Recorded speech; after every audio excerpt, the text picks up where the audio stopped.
The Love Letters of Abelard and Heloise. By Peter Abelard. Introduction. The Letters of Abelard and Heloise were written in Latin about the year 1128, and were first published in Paris in 1616.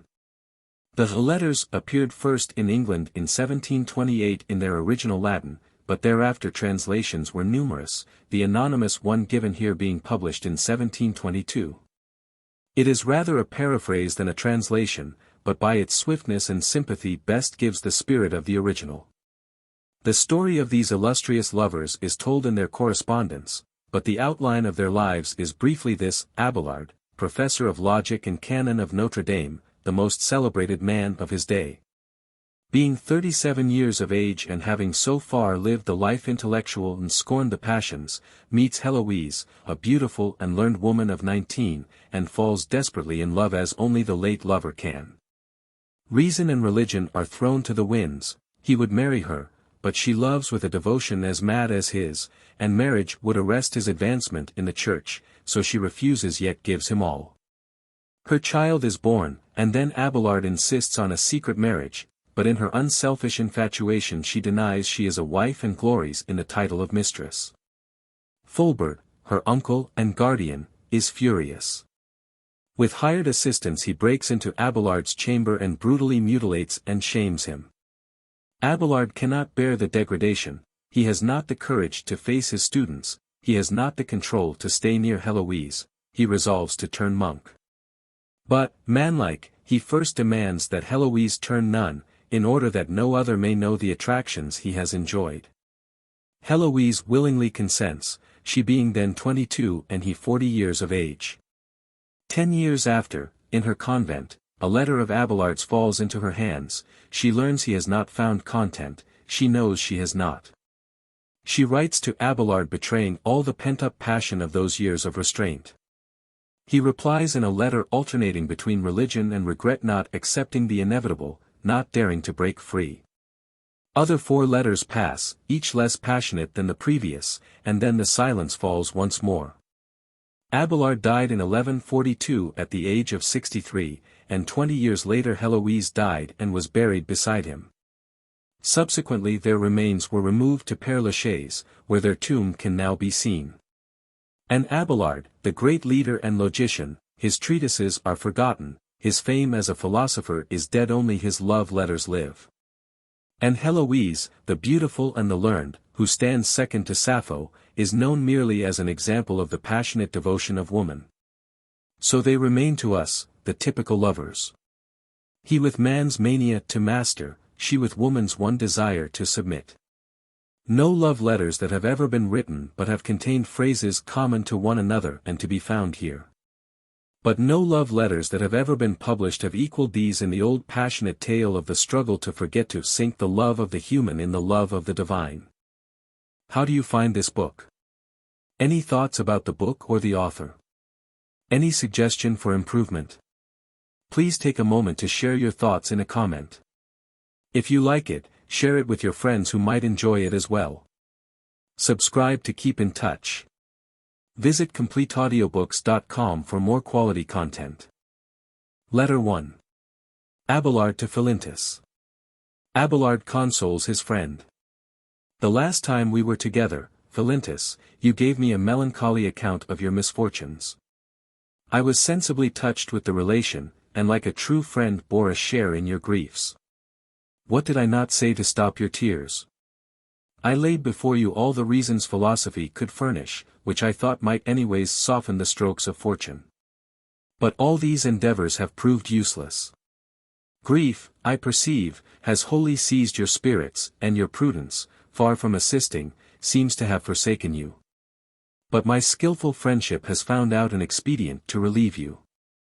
Attend to me a moment, hear but the story of my misfortunes, and yours, Philintus, will be nothing as compared with those of the loving and unhappy Abelard.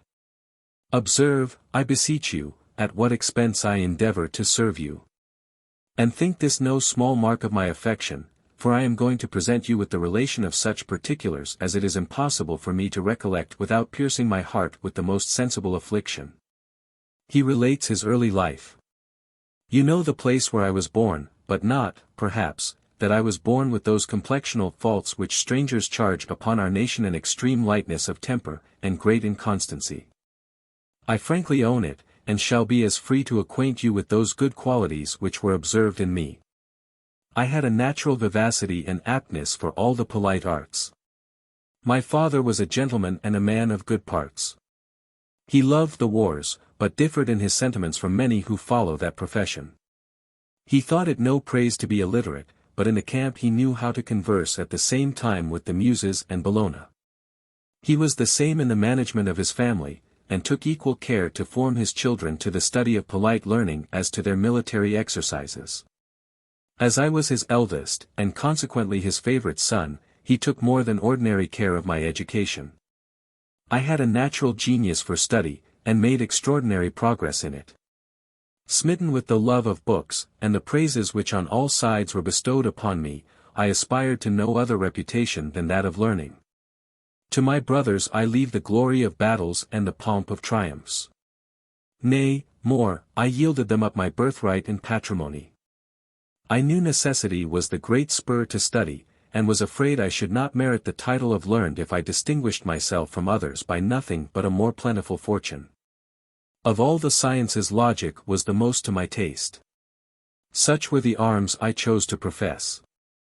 His youthful struggles. Furnished with the weapons of reasoning, I took pleasure in going to public disputations to win trophies. And wherever I heard that this art flourished, I ranged, like another Alexander, from province to province, to seek new adversaries with whom I might try my strength.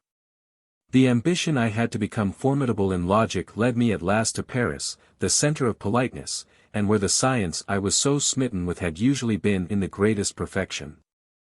I put myself under the direction of one Champeau, a professor who had acquired the character of the most skillful philosopher of his age, but by negative excellencies only as being the least ignorant.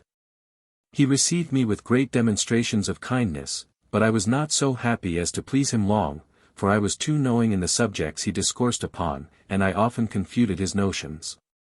Frequently in our disputations I pushed a good argument so home that all his subtlety was not able to elude its force. It was impossible he should see himself surpassed by his scholar without resentment. It is sometimes dangerous to have too much merit. Envy increased against me in proportion to my reputation. My enemies endeavored to interrupt my progress, but their malice only provoked my courage. Measuring my abilities by the jealousy I had raised, I thought I had no further need for Champeau's lectures, but rather that I was sufficiently qualified to read to others. I stood for a post which was vacant at Melun. My master used all his artifice to defeat my hopes, but in vain, and on this occasion I triumphed over his cunning as before I had done over his learning. He conquers Champeau. My lectures were always crowded, and my beginnings so fortunate, that I entirely obscured the renown of my famous master. Flushed with these happy conquests, I removed to Corbeil to attack the masters there, and so establish my character of the ablest logician. The rush of travelling threw me into a dangerous distemper, and not being able to recover my health, my physicians, who perhaps were in league with Champeau, advised me to remove to my native air.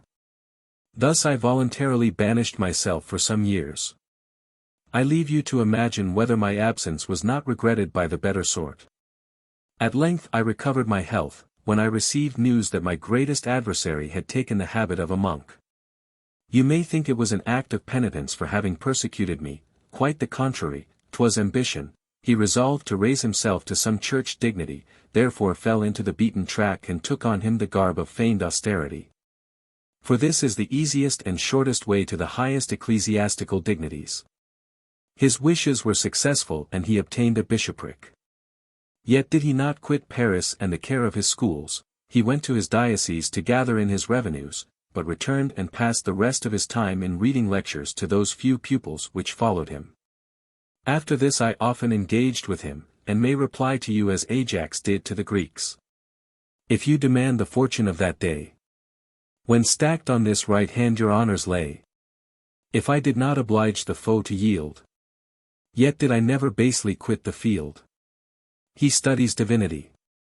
About this time my father, Berenger, who to the age of 60 had lived very agreeably, retired from the world and shut himself up in a cloister, where he offered up to heaven the languid remains of a life he could make no further use of. My mother, who was yet young, took the same resolution. She turned a religious, but did not entirely abandon the satisfactions of life.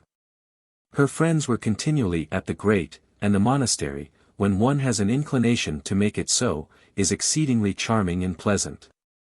I was present when my mother was professed. At my return I resolved to study divinity, and inquired for a director in that study. I was recommended to one Anselm, the very oracle of his time, but, to give you my own opinion, one more venerable for his age and his wrinkles than for his genius or learning. If you consulted him upon any difficulty, the sure consequence was to be much more uncertain in the point.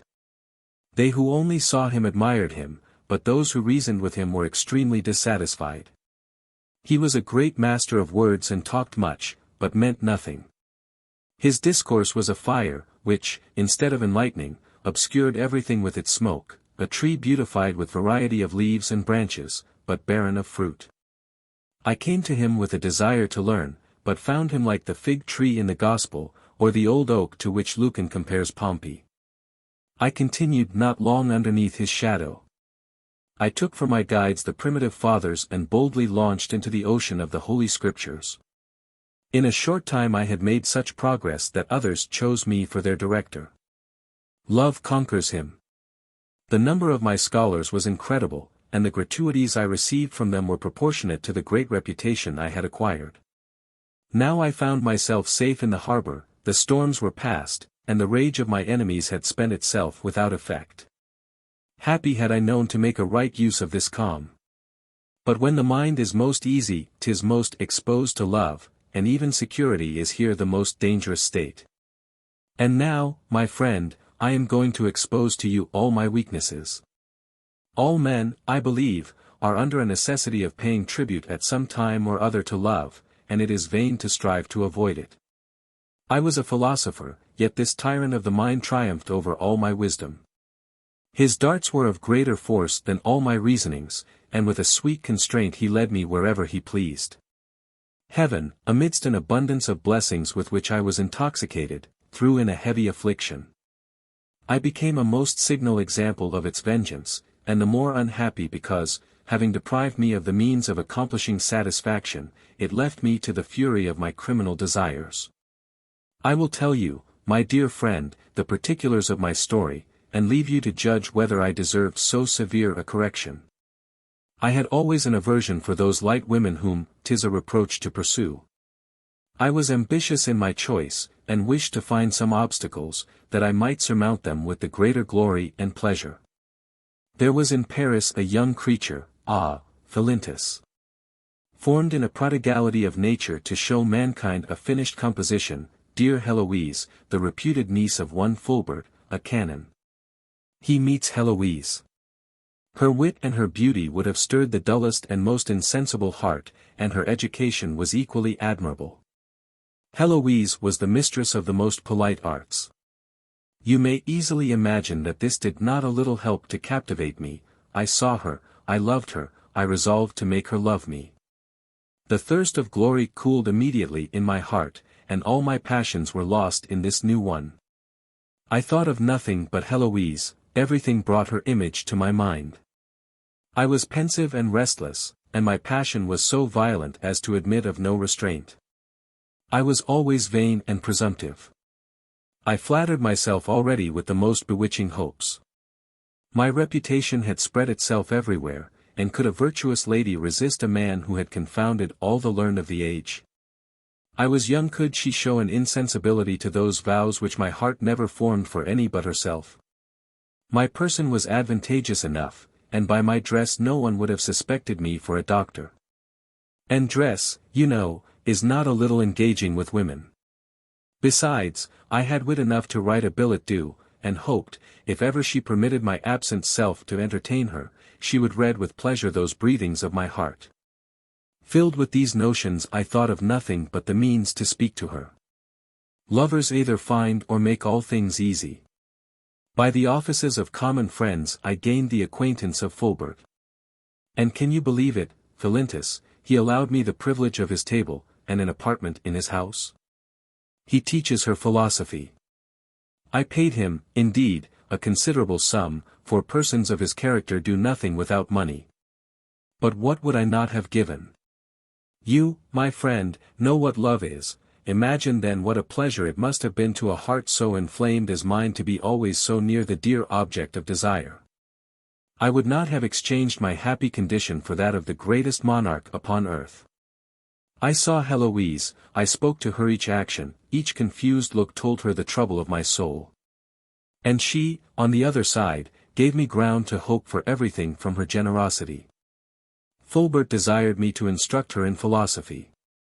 By this means I found opportunities of being in private with her, and yet I was surely of all men the most timorous in declaring my passion. As I was with her one day alone, charming Heloise, said I, blushing, if you know yourself you will not be surprised with the passion you have inspired me with. Uncommon as it is, I can express it but with the common terms I love you, adorable Heloise. Till now I thought philosophy made us masters of all our passions, and that it was a refuge from the storms in which weak mortals are tossed and shipwrecked, but you have destroyed my security and broken this philosophic courage.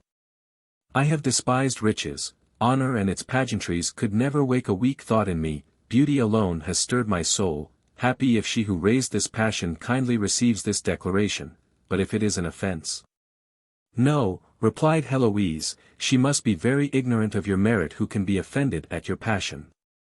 But for my own repose I wish either that you had not made this declaration, or that I were at liberty not to suspect your sincerity. And love. Ah, divine Heloise, said I, flinging myself at her feet, I swear by yourself, I was going on to convince her of the truth of my passion, but heard a noise, and it was Fulbert, there was no avoiding it. I had to do violence to my desire and change the discourse to some other subject. After this I found frequent opportunities to free Heloise from those suspicions which the general insincerity of men had raised in her, and she too much desired that what I said might be true not to believe it. Thus there was a most happy understanding between us. The same house, the same love, united our persons and our desires. How many soft moments did we pass together! We took all opportunities to express to each other our mutual affection, and were ingenious in contriving incidents which might give us a plausible occasion of meeting. Pyramus and Thisbe's discovery of the crack in the wall was but a slight representation of our love and its sagacity.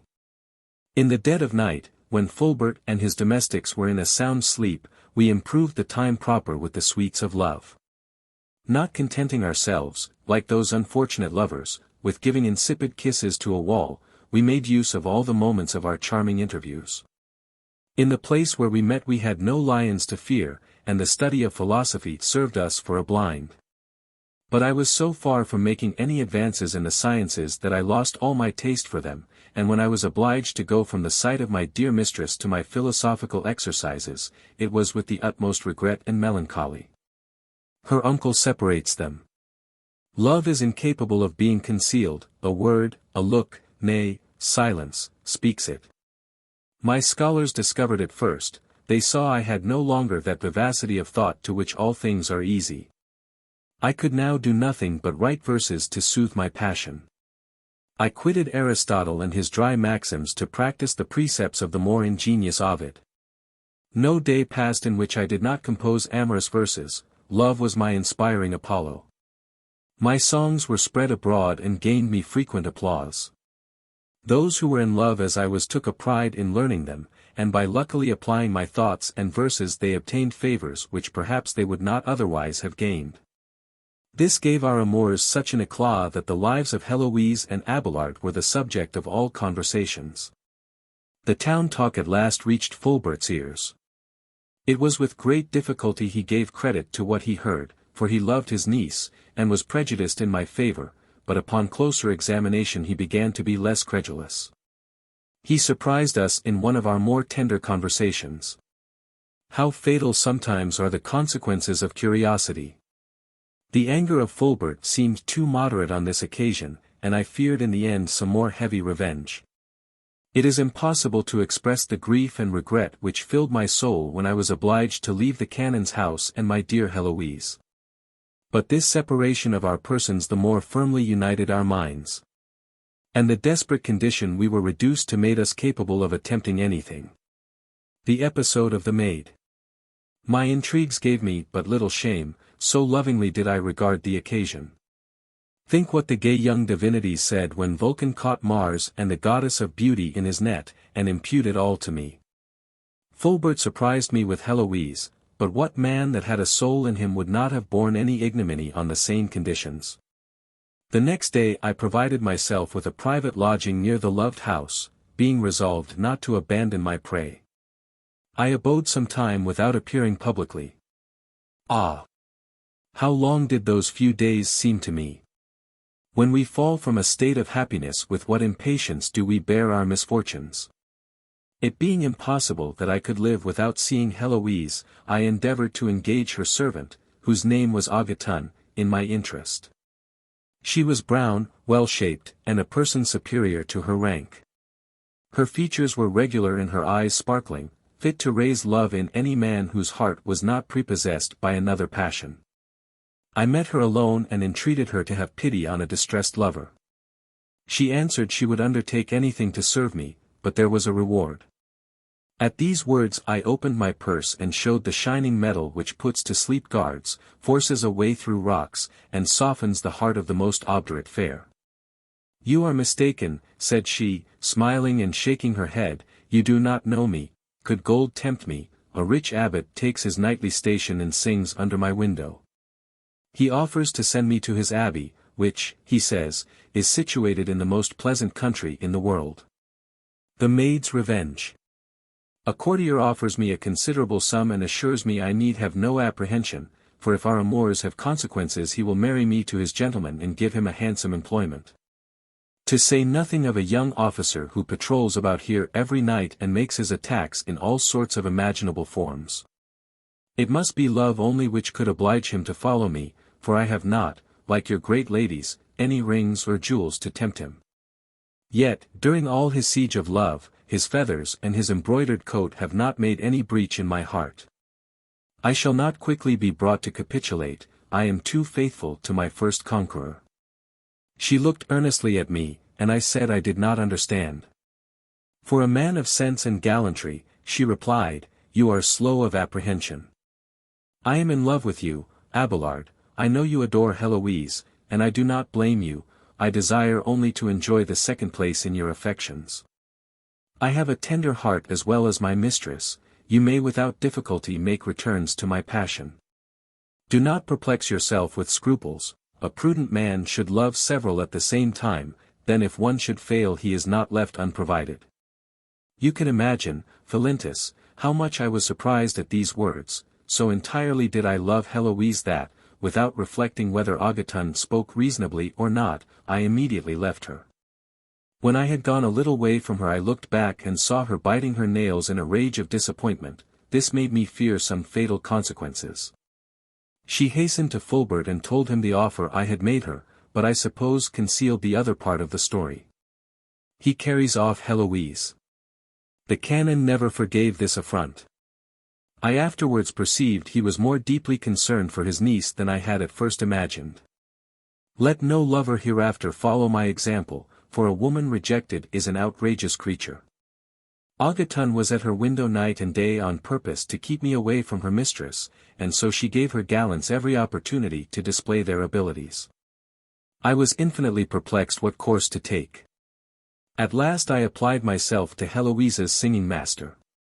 The shining metal, which had no effect on Agaton, charmed him. He was excellently qualified for conveying a billet with the greatest dexterity in secrecy. He delivered one of mine to Heloise, who, according to my appointment, met me at the end of the garden, I having scaled the wall with a ladder of ropes. I confess to you all my failings, Philintus.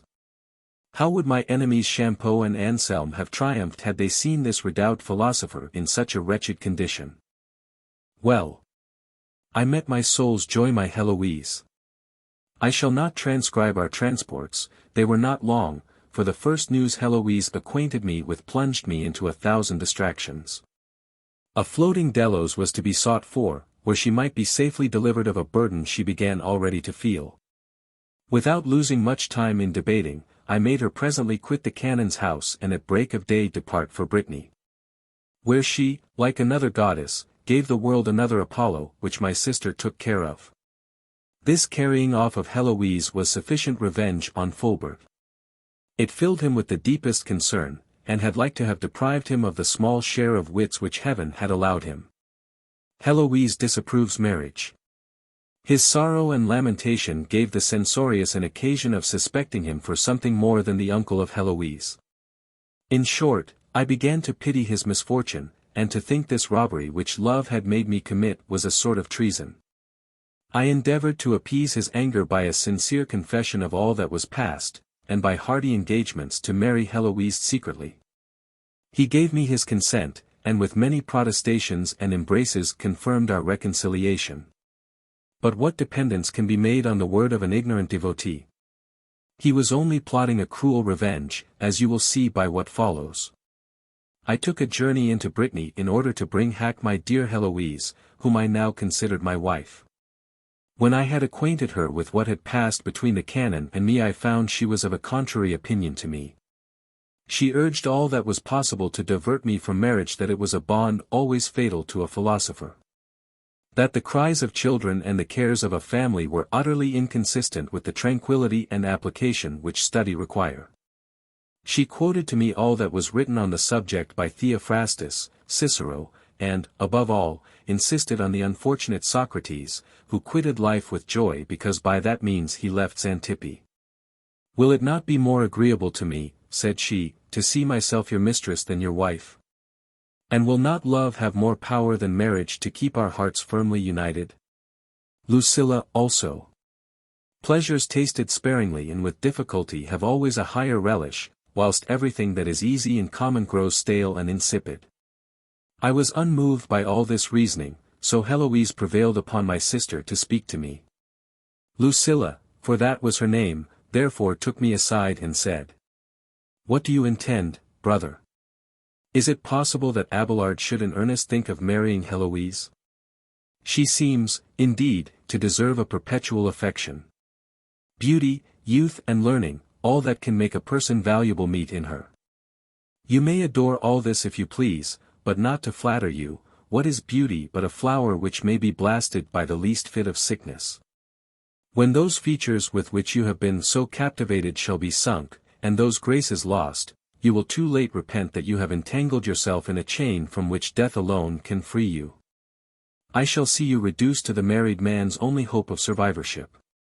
Do you think that learning makes Heloise more amiable?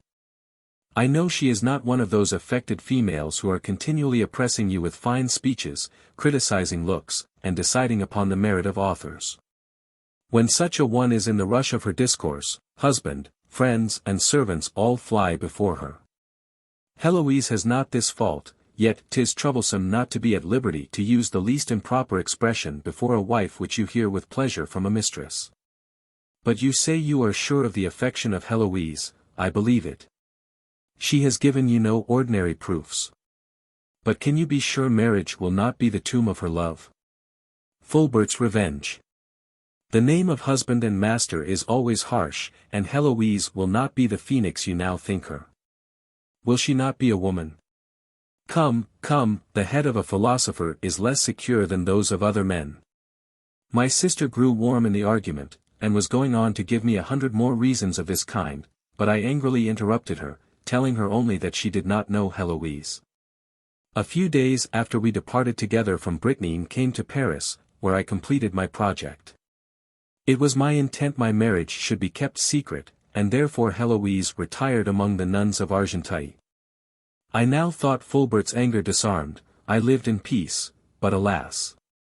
Our marriage proved but a weak defense against his revenge. Observe, Philintus, to what a barbarity he pursued it. He bribed my servants. An assassin came into my bedchamber by night, with a razor in his hand, and found me in a deep sleep. I suffered the most shameful punishment that the revenge of an enemy could invent. In short, without losing my life, I lost my manhood. So cruel an action escaped not justice, the villain suffered the same mutilation, poor comfort for so irretrievable an evil. I confess to you that shame more than any sincere penitence made me resolve to hide myself from the sight of men, yet could I not separate myself from my Heloise. Jealousy took possession of my mind, and at the very expense of her happiness I decreed to disappoint all rivals. Before I put myself in a cloister I obliged her to take the habit and retire into the nunnery of Argenteuil. They seek the cloister. I remember somebody would have opposed her making such a cruel sacrifice of herself, but she answered in the words of Cornelia after the death of Pompey the Great. O my loved lord! Our fatal marriage draws. On thee this doom, and I the guilty cause.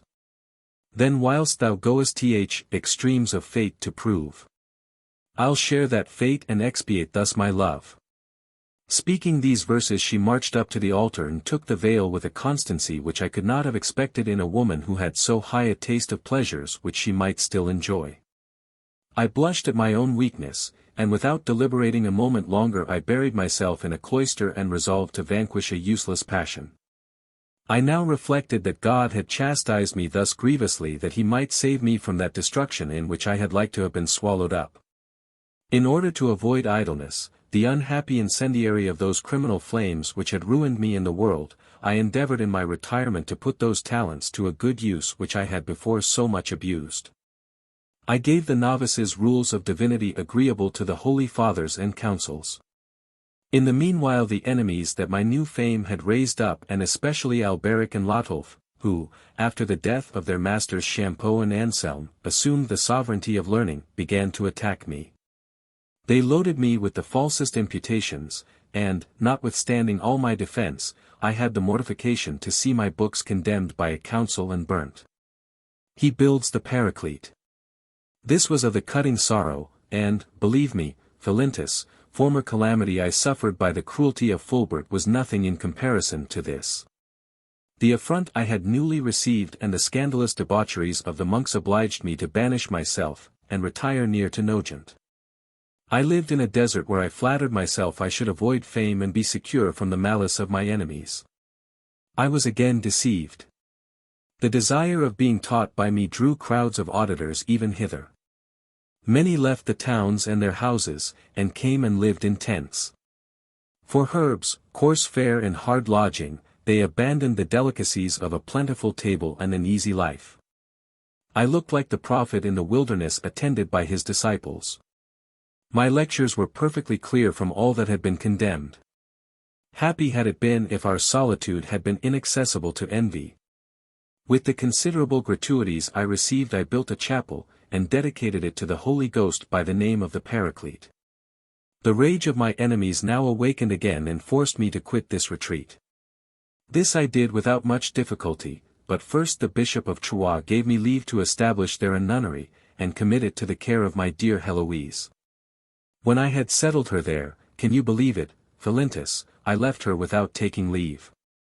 I did not wander long without any settled habitation, for the Duke of Brittany, informed of my misfortunes, named me to the Abbey of St. Gildas, where I now am, and where I suffer every day fresh persecutions. The interior of a monastery. I live in a barbarous country, the language of which I don't understand, I have no conversation but with the rudest people. My walks are on the inaccessible shore of a sea which is always stormy. My monks are known only for their dissoluteness, and live without any rule or order. Could you see the abbey, Philintus, you would not recognize it for one. The doors and walls are without any ornament save the heads of wild boars and the feet of hinds, which are nailed up, and the hides of frightful animals. The cells are hung with the skins of deer, the monks have not so much as a bell to wake them, the cocks and dogs supply that defect. In short, they pass their time in hunting, and I would to God that were their greatest fault. Their pleasures do not terminate there, and I try in vain to recall them to their duty, they all combine against me, and I only expose myself to continual vexations and dangers. I imagine I see every moment a naked sword hang over my head. Sometimes they surround me and load me with infinite abuses, sometimes they abandon me, and I am left alone to my own tormenting thoughts. I make it my endeavor to merit by my sufferings and so appease an angry God.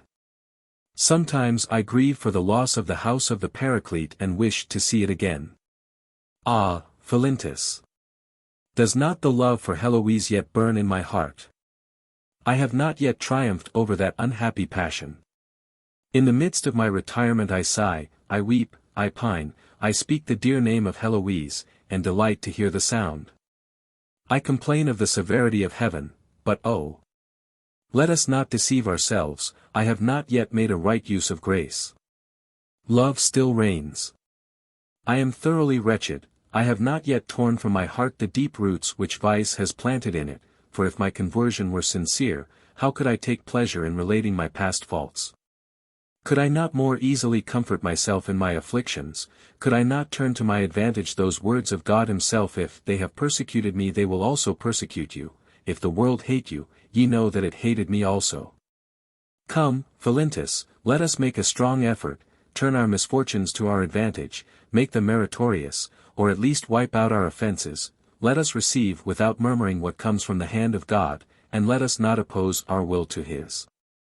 Adieu, I give you advice which, could I myself follow, I should be happy. Letter 2. Heloise to Abelard. To her lord, her father, her husband, her brother, his servant, his child, his wife, his sister, and to express all that is humble, respectful and loving to her Abelard, Heloise writes this. Mournful remembrances. A consolatory letter of yours to a friend happened some days since to fall into my hands, my knowledge of the writing and my love of the hand gave me the curiosity to open it. In justification of the liberty I took, I flattered myself I might claim a sovereign privilege over everything which came from you. Nor was I scrupulous to break through the rules of good breeding when I was to hear news of Abelard. But how dear did my curiosity cost me? What disturbance did it occasion, and how surprised I was to find the whole letter filled with a particular and melancholy account of our misfortunes. I met with my name 100 times. I never saw it without fear, some heavy calamity always followed it. I saw yours too, equally unhappy. These mournful but dear remembrances put my heart into such violent motion that I thought it was too much to offer comfort to a friend for a few slight disgraces, but such extraordinary means as the representation of our sufferings and revolutions. The sorrows of Abelard. What reflections did I not make? I began to consider the whole afresh, and perceived myself pressed with the same weight of grief as when we first began to be miserable. Though length of time ought to have closed up my wounds, yet the seeing them described by your hand was sufficient to make them all open and bleed afresh. Nothing can ever blot from my memory what you have suffered in defense of your writings. I cannot help thinking of the rancorous malice of Alberic and Lotolf. A cruel uncle and an injured lover will always be present to my aching sight. I shall never forget what enemies your learning, and what envy your glory raised against you.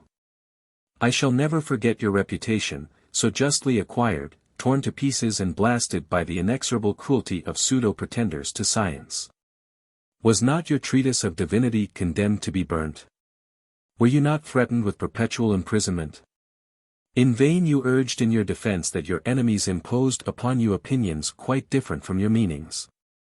In vain you condemned those opinions. All was of no effect towards your justification, 'twas resolved you should be a heretic.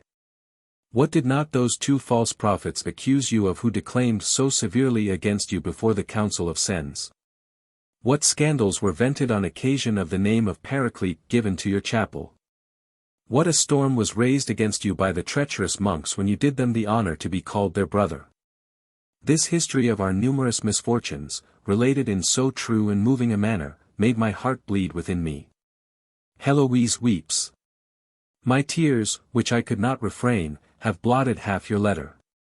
I wish they had effaced the whole, and that I had returned it to you in that condition. I should then have been satisfied with the little time I kept it, but it was demanded of me too soon.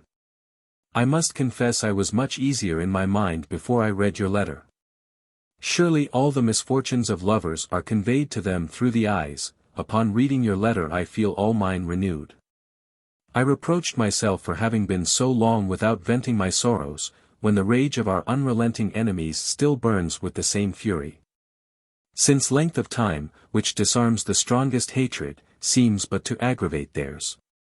Since it is decreed that your virtue shall be persecuted till it takes refuge in the grave, and even then, perhaps, your ashes will not be allowed to rest in peace. Let me always meditate on your calamities, let me publish them through all the world, if possible, to shame an age that has not known how to value you. I will spare no one, since no one would interest himself to protect you, and your enemies are never weary of oppressing your innocence. Alas! My memory is perpetually filled with bitter remembrances of past evils. And are there more to be feared still? Shall my Abelard never be mentioned without tears? Shall the dear name never be spoken but with sighs?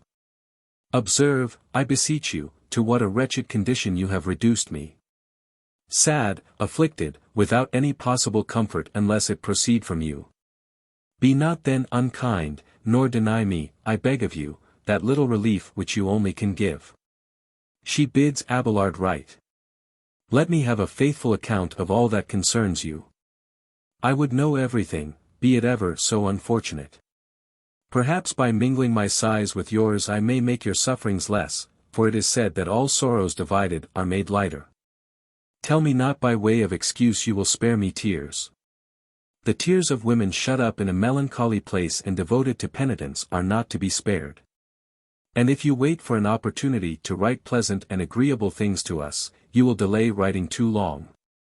Prosperity seldom chooses the side of the virtuous, and fortune is so blind that in a crowd in which there is perhaps but one wise and brave man it is not to be expected that she should single him out.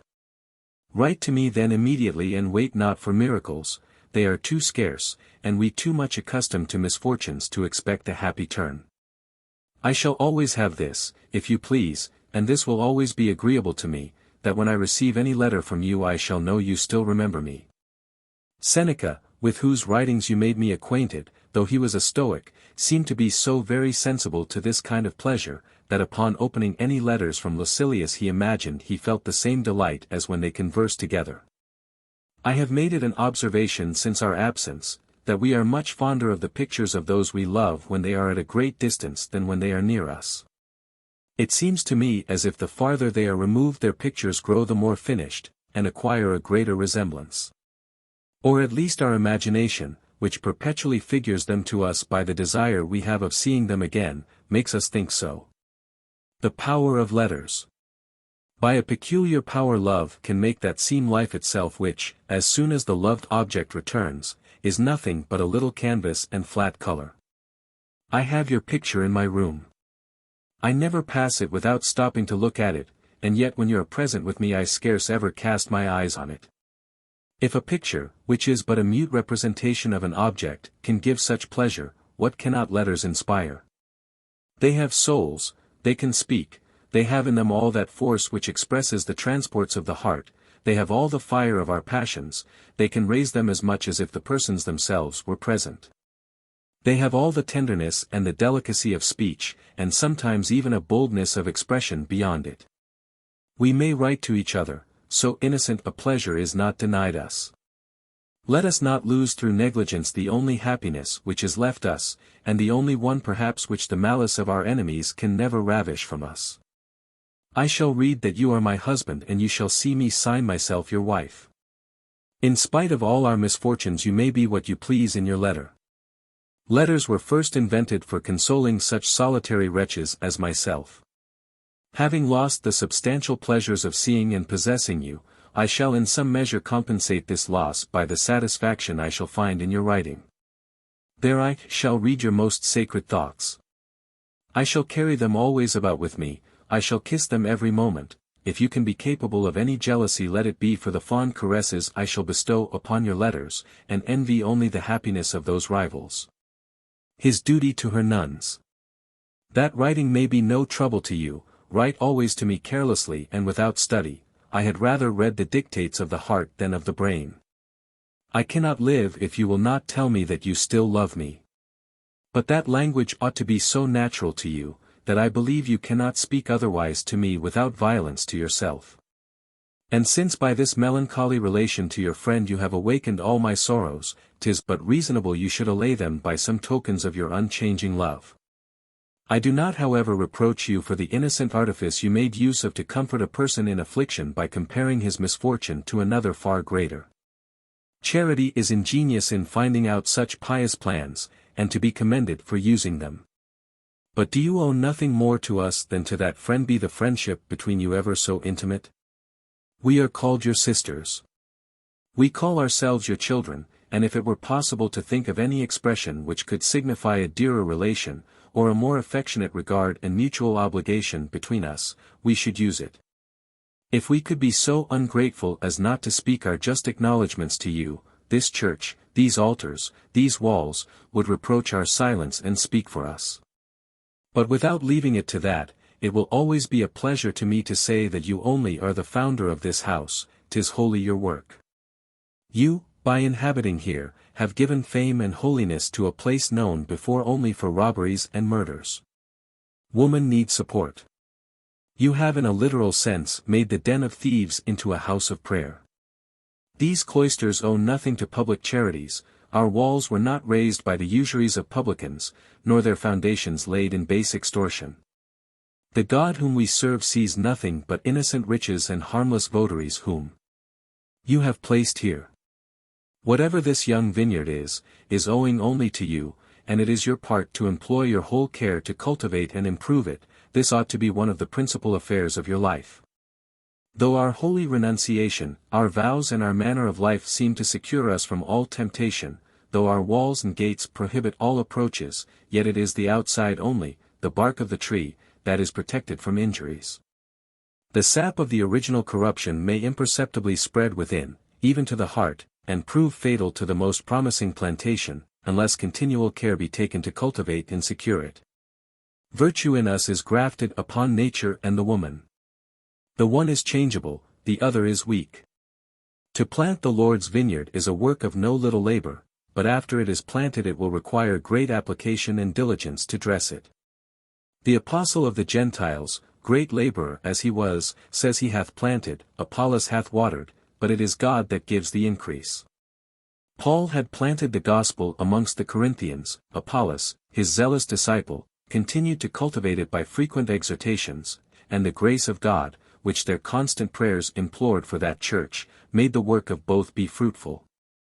This ought to be an example for your conduct towards us. I know you are not slothful, yet your labors are not directed towards us. Your cares are wasted upon a set of men whose thoughts are only earthly, and you refuse to reach out your hand to support those who are weak and staggering in their way to heaven, and who with all their endeavors can scarcely prevent themselves from falling. The friendships of saints. You fling the pearls of the gospel before swine when you speak to those who are filled with the good things of this world and nourished with the fatness of the earth. And you neglect the innocent sheep, who, tender as they are, would yet follow you over deserts and mountains. Why are such pains thrown away upon the ungrateful, while not a thought is bestowed upon your children, whose souls would be filled with a sense of your goodness? But why should I entreat you in the name of your children? Is it possible I should fear obtaining anything of you when I ask it in my own name? And must I use any other prayers than my own in order to prevail upon you? The St. Austins, Tertullians and Jeromes have written to the Eudoxias, Paulus and Melanias, and can you read those names, though of saints, and not remember mine? Can it be criminal for you to imitate St. Jerome and discourse with me concerning the Scriptures, or Tertullian and preach mortification, or St. Austin and explain to me the nature of grace? Why should I alone not reap the advantage of your learning? When you write to me you will write to your wife. Marriage has made such a correspondence lawful, and since you can without the least scandal satisfy me, why will you not? I am not only engaged by my vows, but I have the fear of my uncle before me. Love still lives. There is nothing, then, that you need dread, you need not fly to conquer. You may see me, hear my sighs, and be a witness of all my sorrows without incurring any danger, since you can only relieve me with tears and words. If I have put myself into a cloister with reason, persuade me to stay in it with devotion. You have been the occasion of all my misfortunes, you therefore must be the instrument of all my comfort. You cannot but remember, for lovers cannot forget, with what pleasure I have passed whole days in hearing your discourse. How when you were absent I shut myself from everyone to write to you, how uneasy I was till my letter had come to your hands. What artful management it required to engage messengers. This detail perhaps surprises you, and you are in pain for what may follow. But I am no longer ashamed that my passion had no bounds for you, for I have done more than all this. I have hated myself that I might love you, I came hither to ruin myself in a perpetual imprisonment that I might make you live quietly and at ease. Nothing but virtue, joined to a love perfectly disengaged from the senses, could have produced such effects. Vice never inspires anything like this, it is too much enslaved to the body. When we love pleasures we love the living and not the dead. We leave off burning with desire for those who can no longer burn for us. This was my cruel uncle's notion, he measured my virtue by the frailty of my sex, and thought it was the man and not the person I loved. But he has been guilty to no purpose. The liberty of love. I love you more than ever, and so revenge myself on him. I will still love you with all the tenderness of my soul till the last moment of my life. If, formerly, my affection for you was not so pure, if in those days both mind and body loved you, I often told you even then that I was more pleased with possessing your heart than with any other happiness. And the man was the thing I least valued in you. You cannot but be entirely persuaded of this by the extreme unwillingness I showed to marry you, though I knew that the name of wife was honorable in the world and holy in religion. Yet the name of your mistress had greater charms because it was more free. The bonds of matrimony, however honorable, still bear with them a necessary engagement, and I was very unwilling to be necessitated to love always a man who would perhaps not always love me. I despised the name of wife that I might live happy with that of mistress, and I find by your letter to your friend you have not forgot that delicacy of passion which loved you always with the utmost tenderness and yet wished to love you more. You have very justly observed in your letter that I esteem those public engagements insipid which form alliances only to be dissolved by death, and which put life and love under the same unhappy necessity. But you have not added how often I have protested that it was infinitely preferable to me to live with Abelard as his mistress than with any other as empress of the world. I was more happy in obeying you than I should have been as lawful spouse of the king of the earth. The martyrs of marriage. Riches and pomp are not the charm of love. True tenderness makes us separate the lover from all that is external to him, and setting aside his position, fortune, or employments, consider him merely as himself. It is not love, but the desire of riches and position which makes a woman run into the embraces of an indolent husband. Ambition, and not affection, form such marriages. I believe indeed they may be followed with some honors and advantages, but I can never think that this is the way to experience the pleasures of affectionate union. Nor to feel those subtle and charming joys when hearts long parted are at last united. These martyrs of marriage pine always for larger fortunes which they think they have missed. The wife sees husbands richer than her own, and the husband wives better portioned than his. Their mercenary vows occasion regret, and regret produces hatred. Soon they part or else desire to. This restless and tormenting passion for gold punishes them for aiming at other advantages by love than love itself. If there is anything that may properly be called happiness here below, I am persuaded it is the union of two persons who love each other with perfect liberty, who are united by a secret inclination, and satisfied with each other's merits. Their hearts are full and leave no vacancy for any other passion, they enjoy perpetual tranquility because they enjoy content. If I could believe you as truly persuaded of my merit as I am of yours, I might say there has been a time when we were such a pair. Abelard's attractions. Alas! How was it possible I should not be certain of your mind? If I could ever have doubted it, the universal esteem would have made me decide in your favor. What country, what city, has not desired your presence? Could you ever retire but you drew the eyes and hearts of all after you? Did not everyone rejoice in having seen you? Even women, breaking through the laws of decorum which custom had imposed upon them, showed they felt more for you than mere esteem. I have known some who have been profuse in their husbands' praises who have yet envied me my happiness. But what could resist you? Your reputation, which so much attracts the vanity of our sex, your air, your manner, that light in your eyes which expresses the vivacity of your mind, your conversation so easy and elegant that it gave everything you said an agreeable turn. In short, everything spoke for you. Very different from those mere scholars who with all their learning have not the capacity to keep up an ordinary conversation, and who with all their wit cannot win a woman who has much less share of brains than themselves.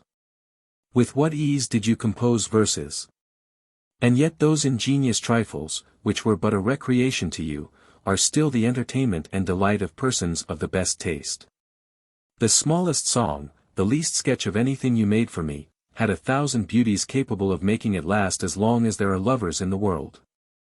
Thus those songs will be sung in honor of other women which you designed only for me. And those tender and natural expressions which spoke your love will help others to explain their passion with much more advantage than they themselves are capable of. She is not jealous. What rivalries did your gallantries of this kind occasion me? How many ladies lay claim to them? 'Twas a tribute their self-love paid to their beauty. How many have I seen with sighs declare their passion for you when, after some common visit you had made them, they chanced to be complimented for the Sylvia of your poems. Others in despair and envy have reproached me that I had no charms but what your wit bestowed on me, nor in anything the advantage over them but in being beloved by you. Can you believe me if I tell you, that notwithstanding my sex, I thought myself peculiarly happy in having a lover to whom I was obliged for my charms? And took a secret pleasure in being admired by a man who, when he pleased, could raise his mistress to the character of a goddess. Pleased with your glory only, I read with delight all those praises you offered me, and without reflecting how little I deserved, I believed myself such as you described, that I might be more certain that I pleased you. But oh! Where is that happy time? I now lament my lover, and of all my joys have nothing but the painful memory that they are past. Now learn, all you my rivals who once viewed my happiness with jealous eyes, that he you once envied me can never more be mine. I loved him, my love was his crime and the cause of his punishment. My beauty once charmed him. Pleased with each other we passed our brightest days in tranquility and happiness. She reproaches him for neglect. If that were a crime, 'tis a crime I am yet fond of, and I have no other regret save that against my will I must now be innocent. But what do I say? My misfortune was to have cruel relatives whose malice destroyed the calm we enjoyed. Had they been reasonable I had now been happy in the enjoyment of my dear husband. Oh! How cruel were they when their blind fury urged a villain to surprise you in your sleep. Where was I? Where was your Heloise then? What joy should I have had in defending my lover? I would have guarded you from violence at the expense of my life. Oh! Whither does this excess of passion hurry me? Here love is shocked and modesty deprives me of words. But tell me whence proceeds your neglect of me since my being professed. You know nothing moved me to it but your disgrace, nor did I give my consent, but yours. Let me hear what is the occasion of your coldness, or give me leave to tell you now my opinion. Was it not the sole thought of pleasure which engaged you to me? And has not my tenderness, by leaving you nothing to wish for, extinguished your desires? Wretched Heloise! You could please when you wished to avoid it. You merited incense when you could remove to a distance the hand that offered it, but since your heart has been softened and has yielded, since you have devoted and sacrificed yourself, you are deserted and forgotten. I am convinced by a sad experience that it is natural to avoid those to whom we have been too much obliged, and that uncommon generosity causes neglect rather than gratitude. Between God and man. My heart surrendered too soon to gain the esteem of the conqueror, you took it without difficulty and throw it aside with ease. But ungrateful as you are I am no consenting party to this, and though I ought not to retain a wish of my own, yet I still preserve secretly the desire to be loved by you. When I pronounced my sad vow I then had about me your last letters in which you protested your whole being wholly mine, and would never live but to love me. It is to you therefore I have offered myself, you had my heart and I had yours. Do not demand anything back. You must bear with my passion as a thing which of right belongs to you, and from which you can be no ways disengaged. Alas! What folly it is to talk in this way. I see nothing here but marks of the deity, and I speak of nothing but man. You have been the cruel occasion of this by your conduct, unfaithful one. Ought you at once to break off loving me? Why did you not deceive me for a while rather than immediately abandon me? If you had given me at least some faint signs of a dying passion, I would have favored the deception. But in vain do I flatter myself that you could be constant. You have left no vestige of an excuse for you. I am earnestly desirous to see you, but if that be impossible I will content myself with a few lines from your hand. Is it so hard for one who loves to write? I ask for none of your letters filled with learning and writ for your reputation. All I desire is such letters as the heart dictates, and which the hand cannot transcribe fast enough. How did I deceive myself with hopes that you would be wholly mine when I took the veil, and engaged myself to live for ever under your laws? She confesses her sin. For in being professed I vowed no more than to be yours only, and I forced myself voluntarily to a confinement which you desired for me. Death only then can make me leave the cloister where you have placed me. And then my ashes shall rest here and wait for yours in order to show to the very last my obedience and devotion to you. Why should I conceal from you the secret of my call? You know it was neither zeal nor devotion that brought me here. Your conscience is too faithful a witness to permit you to disown it. Yet here I am, and here I will remain. To this place an unfortunate love and a cruel relation have condemned me. But if you do not continue your concern for me, if I lose your affection, what have I gained by my imprisonment? What recompense can I hope for? The unhappy consequences of our love and your disgrace have made me put on the habit of chastity, but I am not penitent of the past.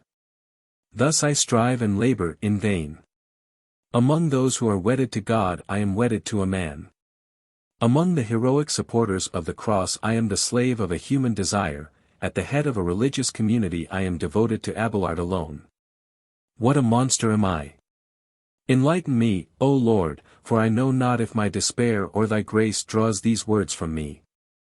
I am, I confess, a sinner, but one who, far from weeping for her sins, weeps only for her lover, far from abhorring her crimes, longs only to add to them. And who, with a weakness unbecoming my state, please myself continually with the remembrance of past delights when it is impossible to renew them. But yields to her passion. Good God! What is all this? I reproach myself for my own faults, I accuse you for yours, and to what purpose? Veiled as I am, behold in what a disorder you have plunged me. How difficult it is to fight for duty against inclination. I know what obligations this veil lays upon me, but I feel more strongly what power an old passion has over my heart. I am conquered by my feelings, love troubles my mind and disorders my will. Sometimes I am swayed by the sentiment of piety which arises within me, and then the next moment I yield up my imagination to all that is amorous and tender. I tell you today what I would not have said to you yesterday. I had resolved to love you no more. I considered I had made a vow, taken a veil, and am as it were dead and buried, yet there rises unexpectedly from the bottom of my heart a passion which triumphs over all these thoughts, and darkens alike my reason and my religion. You reign in such inward retreats of my soul that I know not where to attack you. When I endeavor to break those chains by which I am bound to you I only deceive myself, and all my efforts but serve to bind them faster. Oh, for pity's sake help a wretch to renounce her desires herself and if possible even to renounce you. If you are a lover, a father, help a mistress, comfort a child. These tender names must surely move you, yield either to pity or to love. If you gratify my request I shall continue a religious, and without longer profaning my calling. Further reproaches. I am ready to humble myself with you to the wonderful goodness of God, who does all things for our sanctification, who by his grace purifies all that is vicious and corrupt. And by the great riches of his mercy draws us against our wishes, and by degrees opens our eyes to behold his bounty which at first we could not perceive. I thought to end my letter here, but now I am complaining against you I must unload my heart and tell you all its jealousies and reproaches. Indeed, I thought it somewhat barred that when we had both engaged to consecrate ourselves to heaven you should insist upon my doing it first. Does Abelard then, said I, suspect that, like Lot's wife, I shall look back? If my youth and sex might give occasion of fear that I should return to the world, could not my behavior, my fidelity, and this heart which you ought to know, banish such ungenerous apprehensions? This distrust hurt me. I said to myself, there was a time when he could rely upon my bare word, and does he now want vows to secure himself to me? What occasion have I given him in the whole course of my life to admit the least suspicion? I could meet him at all his assignations, and would I decline to follow him to the seats of holiness? I, who have not refused to be the victim of pleasure in order to gratify him, can he think I would refuse to be a sacrifice of honor when he desired it? Has vice such charms to refined natures, that when once we have drunk of the cup of sinners it is with such difficulty we accept the chalice of saints? Or did you believe yourself to be more competent to teach vice than virtue, or me more ready to learn the first than the latter? The purity of her love. No. This suspicion would be injurious to us both. Virtue is too beautiful not to be embraced when you reveal her charms, and vice too hideous not to be abhorred when you display her deformities. Nay, when you please, anything seems lovely to me, and nothing is ugly when you are by. I am only weak when I am alone and unsupported by you, and therefore it depends on you alone to make me such as you desire. I wish to heaven you had not such a power over me. If you had any occasion to fear you would be less negligent. But what is there for you to fear? I have done too much, and now have nothing more to do but to triumph over your ingratitude. When we lived happily together you might have doubted whether pleasure or affection united me more to you, but the place from whence I write to you must surely have dissolved all doubt. Even here I love you as much as ever I did in the world. If I had loved pleasures could I not have found means to gratify myself? I was not more than 22 years old, and there were other men left though I was deprived of Abelard.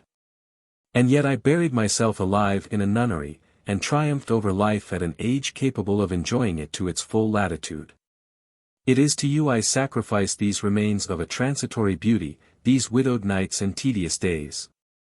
And since you cannot possess them I take them from you to offer them to heaven, and so make, alas, but a secondary oblation of my heart, my days, my life.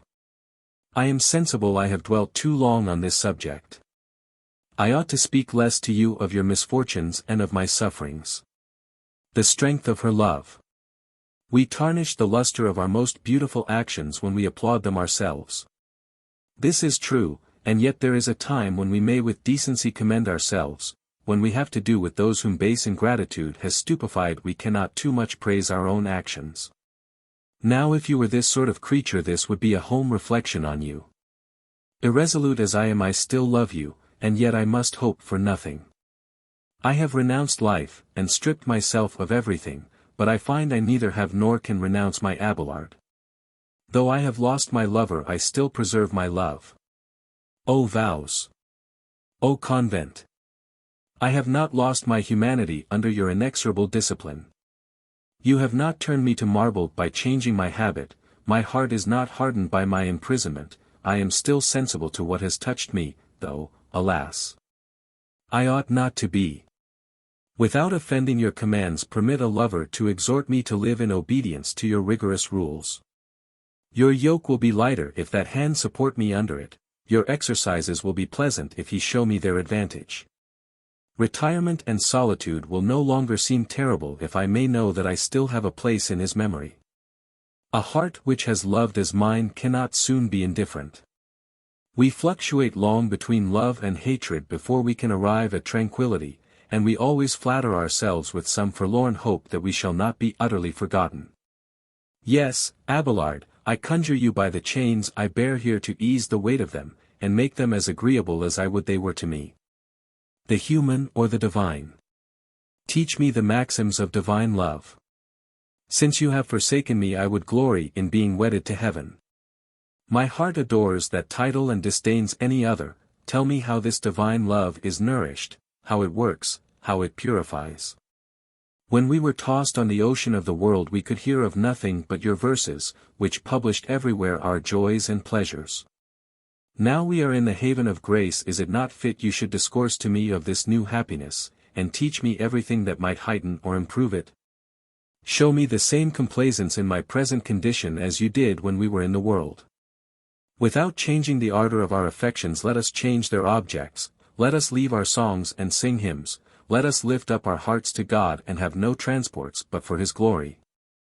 I expect this from you as a thing you cannot refuse me. God has a peculiar right over the hearts of great men he has created.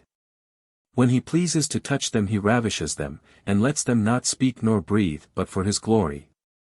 Till that moment of grace arrives, oh think of me, do not forget me, remember my love and fidelity in constancy, love me as your mistress, cherish me as your child, your sister, your wife. Remember I still love you, and yet strive to avoid loving you. What a terrible saying is this!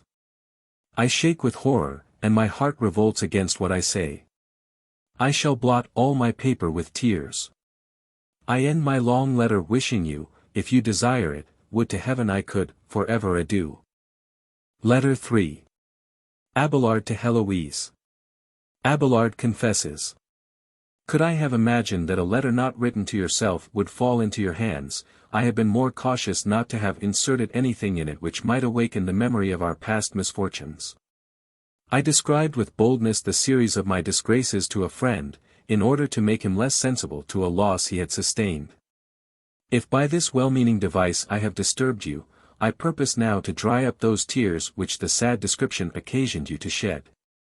I intend to mix my grief with yours, and pour out my heart before you, in short, to lay open before your eyes all my trouble, and the secret of my soul, which my vanity has hitherto made me conceal from the rest of the world.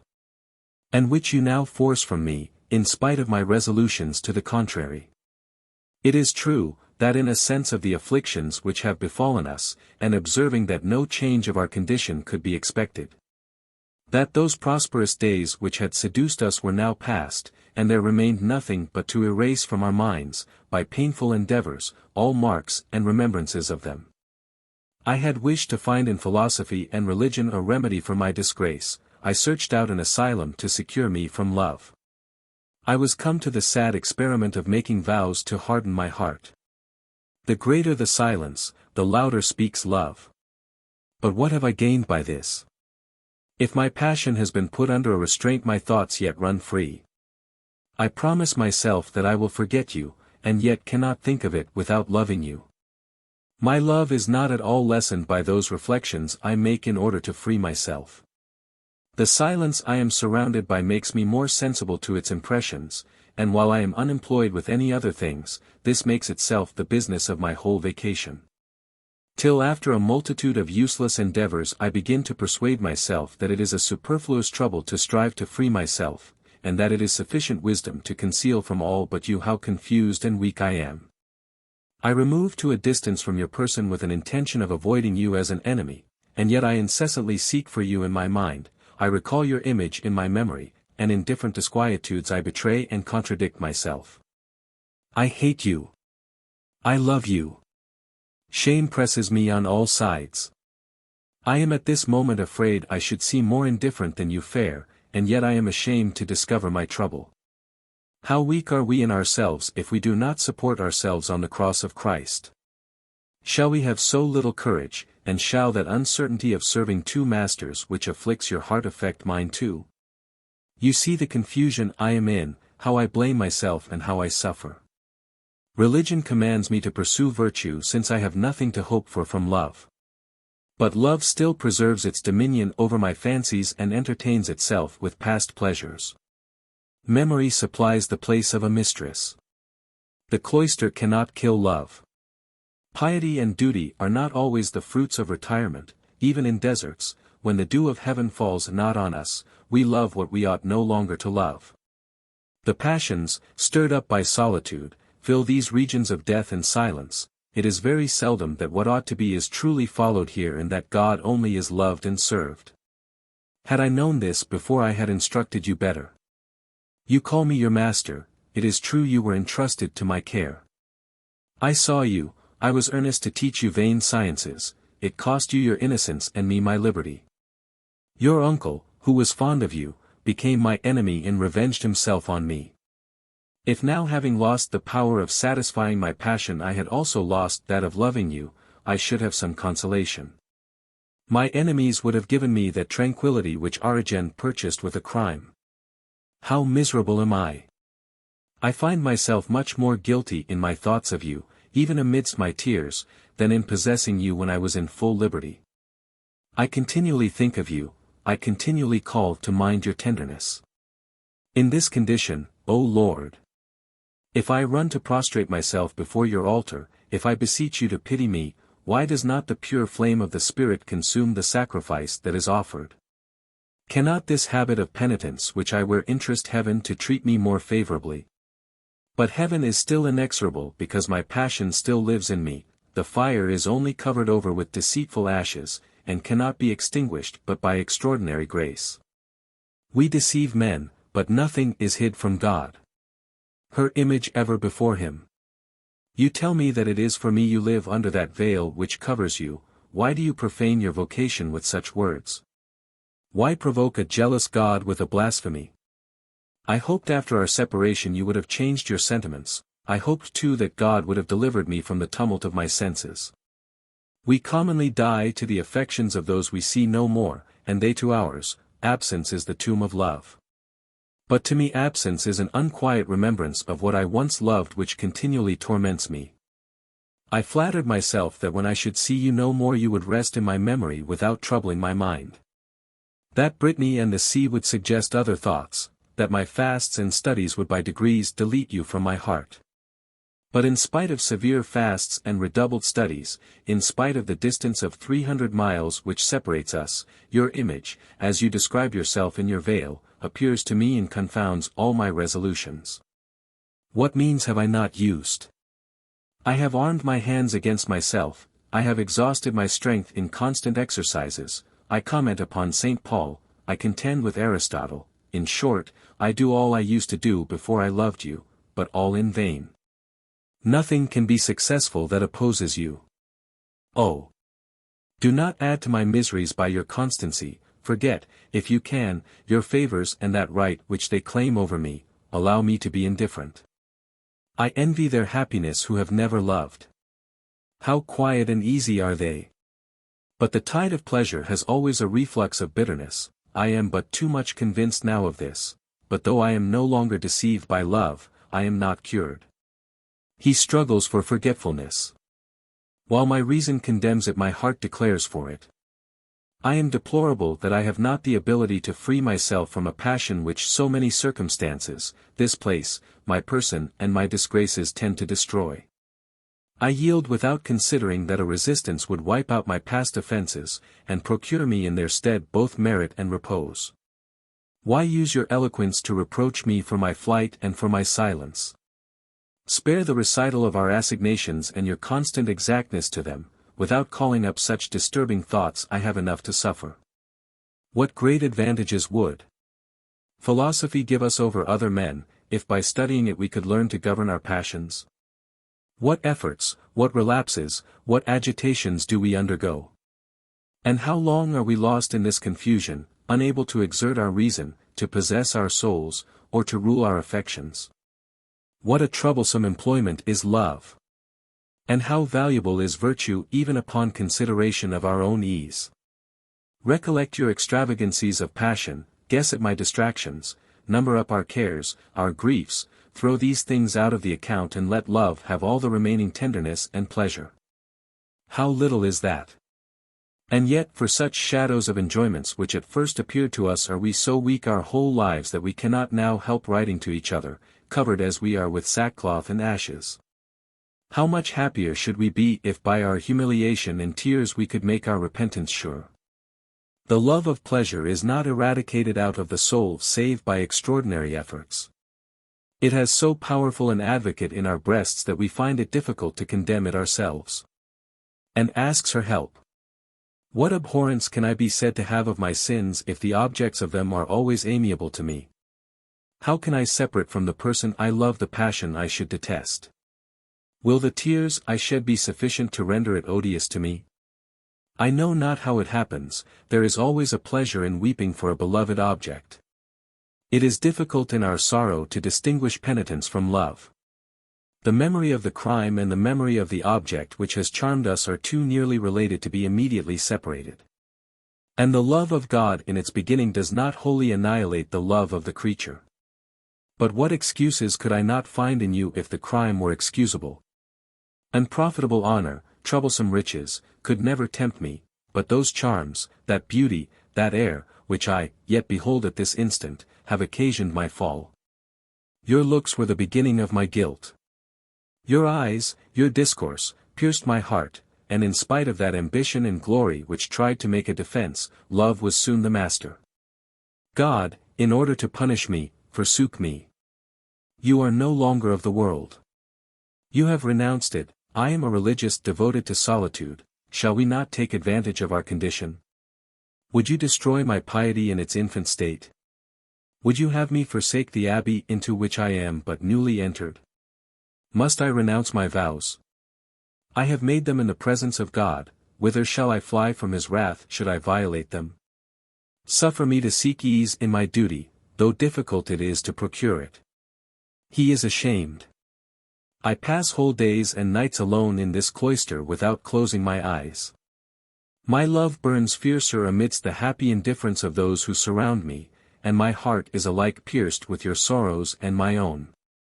Oh, what a loss have I sustained when I consider your constancy! What pleasures have I missed enjoying! I ought not to confess this weakness to you. I am sensible I commit a fault. If I could show more firmness of mind I might provoke your resentment against me and your anger might work that effect in you which your virtue could not. If in the world I published my weakness in love songs and verses, ought not the dark cells of this house at least to conceal that same weakness under an appearance of piety? Alas! I am still the same. Or if I avoid the evil, I cannot do the good. Duty, reason and decency, which upon other occasions have some power over me, are here useless. The gospel is a language I do not understand when it opposes my passion. Those vows I have taken before the altar are feeble when opposed to thoughts of you. Amidst so many voices which bid me do my duty, I hear and obey nothing but the secret cry of a desperate passion. Void of all relish for virtue, without concern for my condition or any application to my studies, I am continually present by my imagination where I ought not to be, and I find I have no power to correct myself. I feel a perpetual strife between inclination and duty. I find myself a distracted lover, unquiet in the midst of silence, and restless in the midst of peace. How shameful is such a condition! He would give her to God. Regard me no more, I entreat you, as a founder or any great personage. Your praises ill agree with my many weaknesses. I am a miserable sinner, prostrate before my judge, and with my face pressed to the earth I mix my tears with the earth. Can you see me in this posture and solicit me to love you? Come, if you think fit, and in your holy habit thrust yourself between my God and me, and be a wall of separation. Come and force from me those sighs and thoughts and vows I owe to him alone. Assist the evil spirits and be the instrument of their malice. What cannot you induce a heart to do whose weakness you so perfectly know? Nay, withdraw yourself and contribute to my salvation. Suffer me to avoid destruction, I entreat you by our former tender affection and by our now common misfortune. It will always to show none, I here release you from all your oaths and engagements. Be God's holy, to whom you are appropriated. I will never oppose so pious a design. How happy shall I be if I thus lose you? Then shall I indeed be a religious and you a perfect example of an abbess. Make yourself amends by so glorious a choice. Make your virtue a spectacle worthy of men and angels.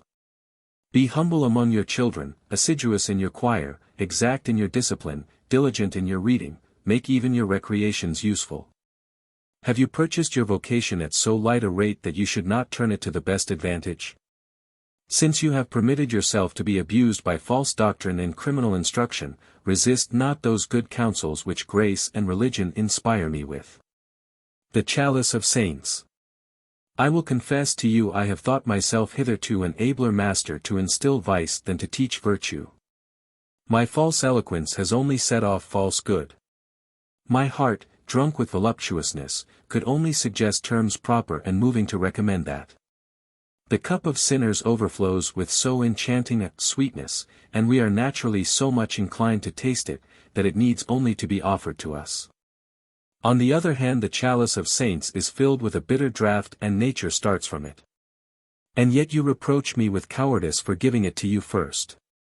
I willingly submit to these accusations.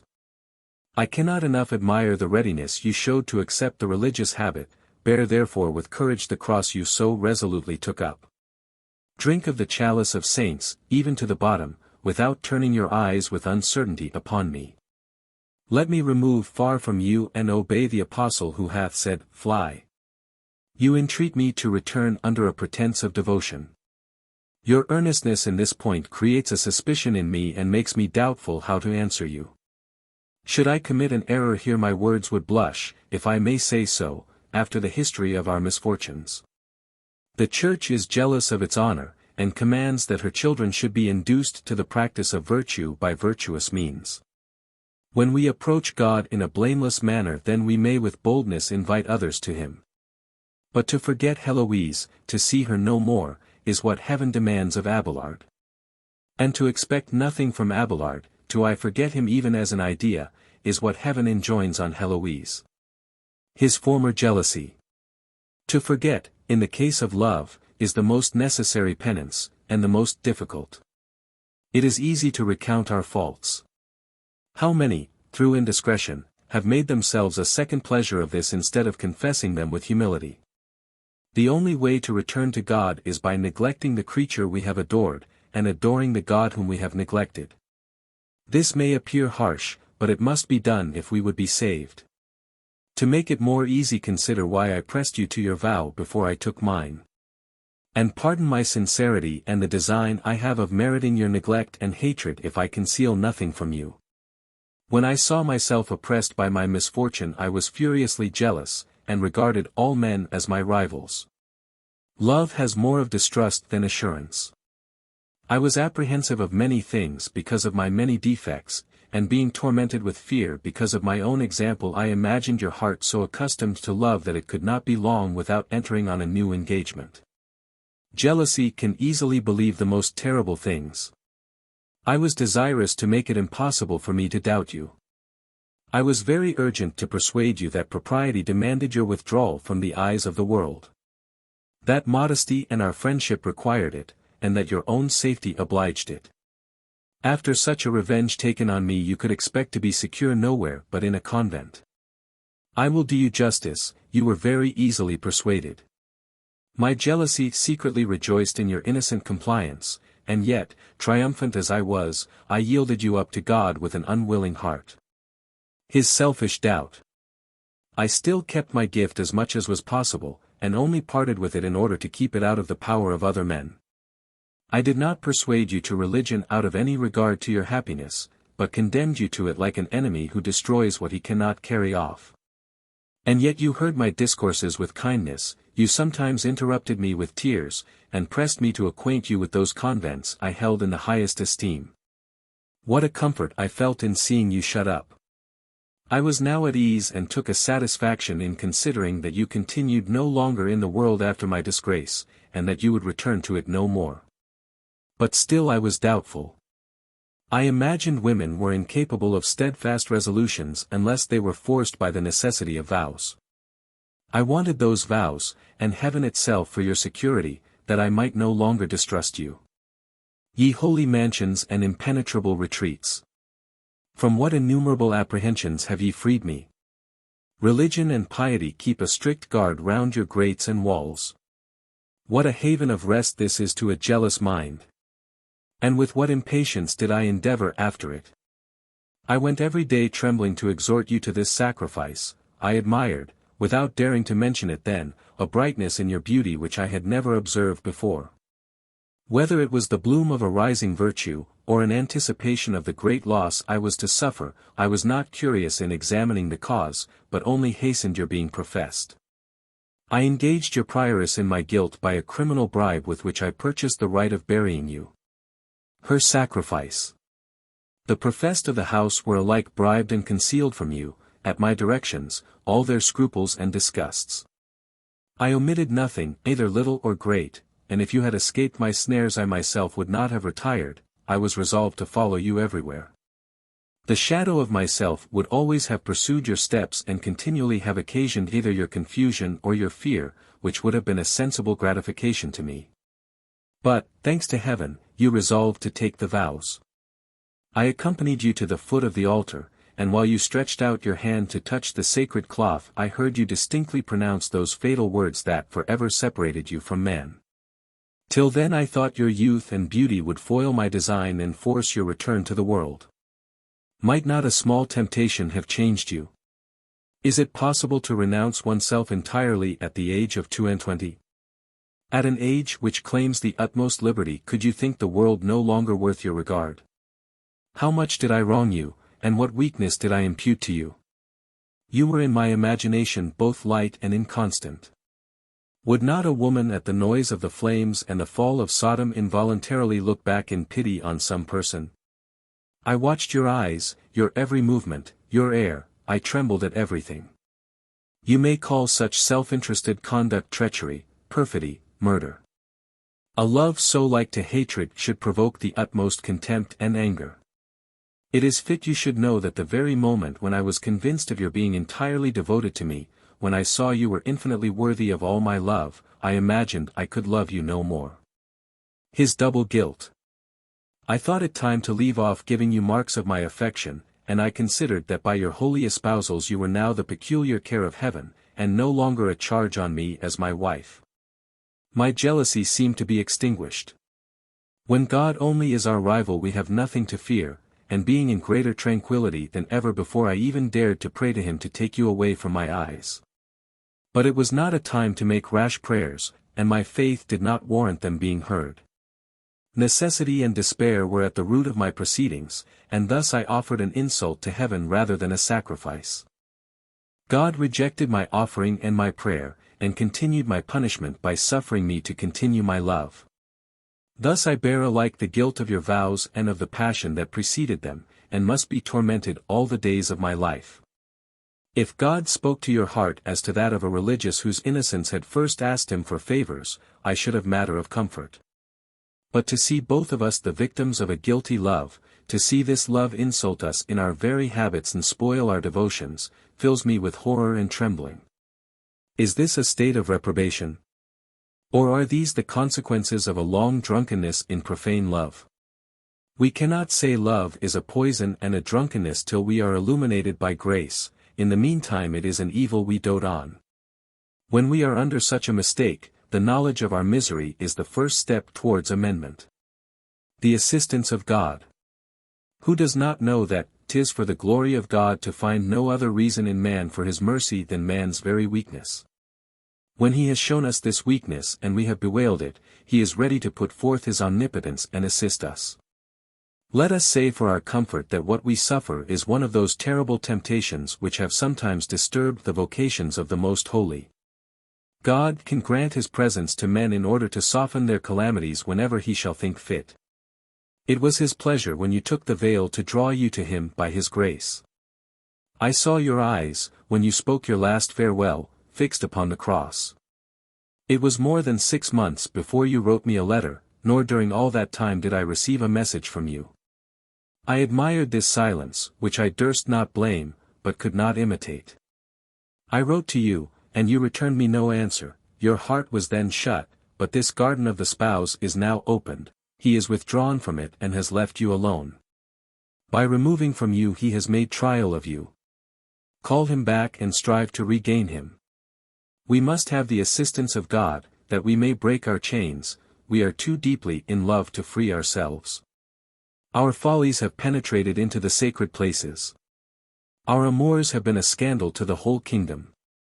They are read and admired, love which produced them has caused them to be described. We shall be a consolation to the failings of youth forever.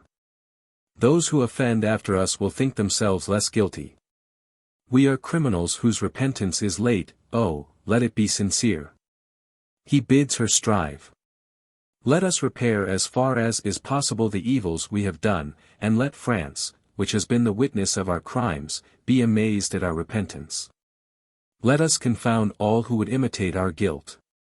Let us take the side of God against ourselves, and by so doing prevent his judgment. Our former lapses require tears, shame and sorrow to expiate them. Let us offer up these sacrifices from our hearts, let us blush and let us weep. If in these feeble beginnings, O Lord, our hearts are not entirely thine, let them at least feel that they ought to be so. Deliver yourself, Heloise, from the shameful remains of a passion which has taken too deep root. Remember that the least thought for any other than God is an adultery.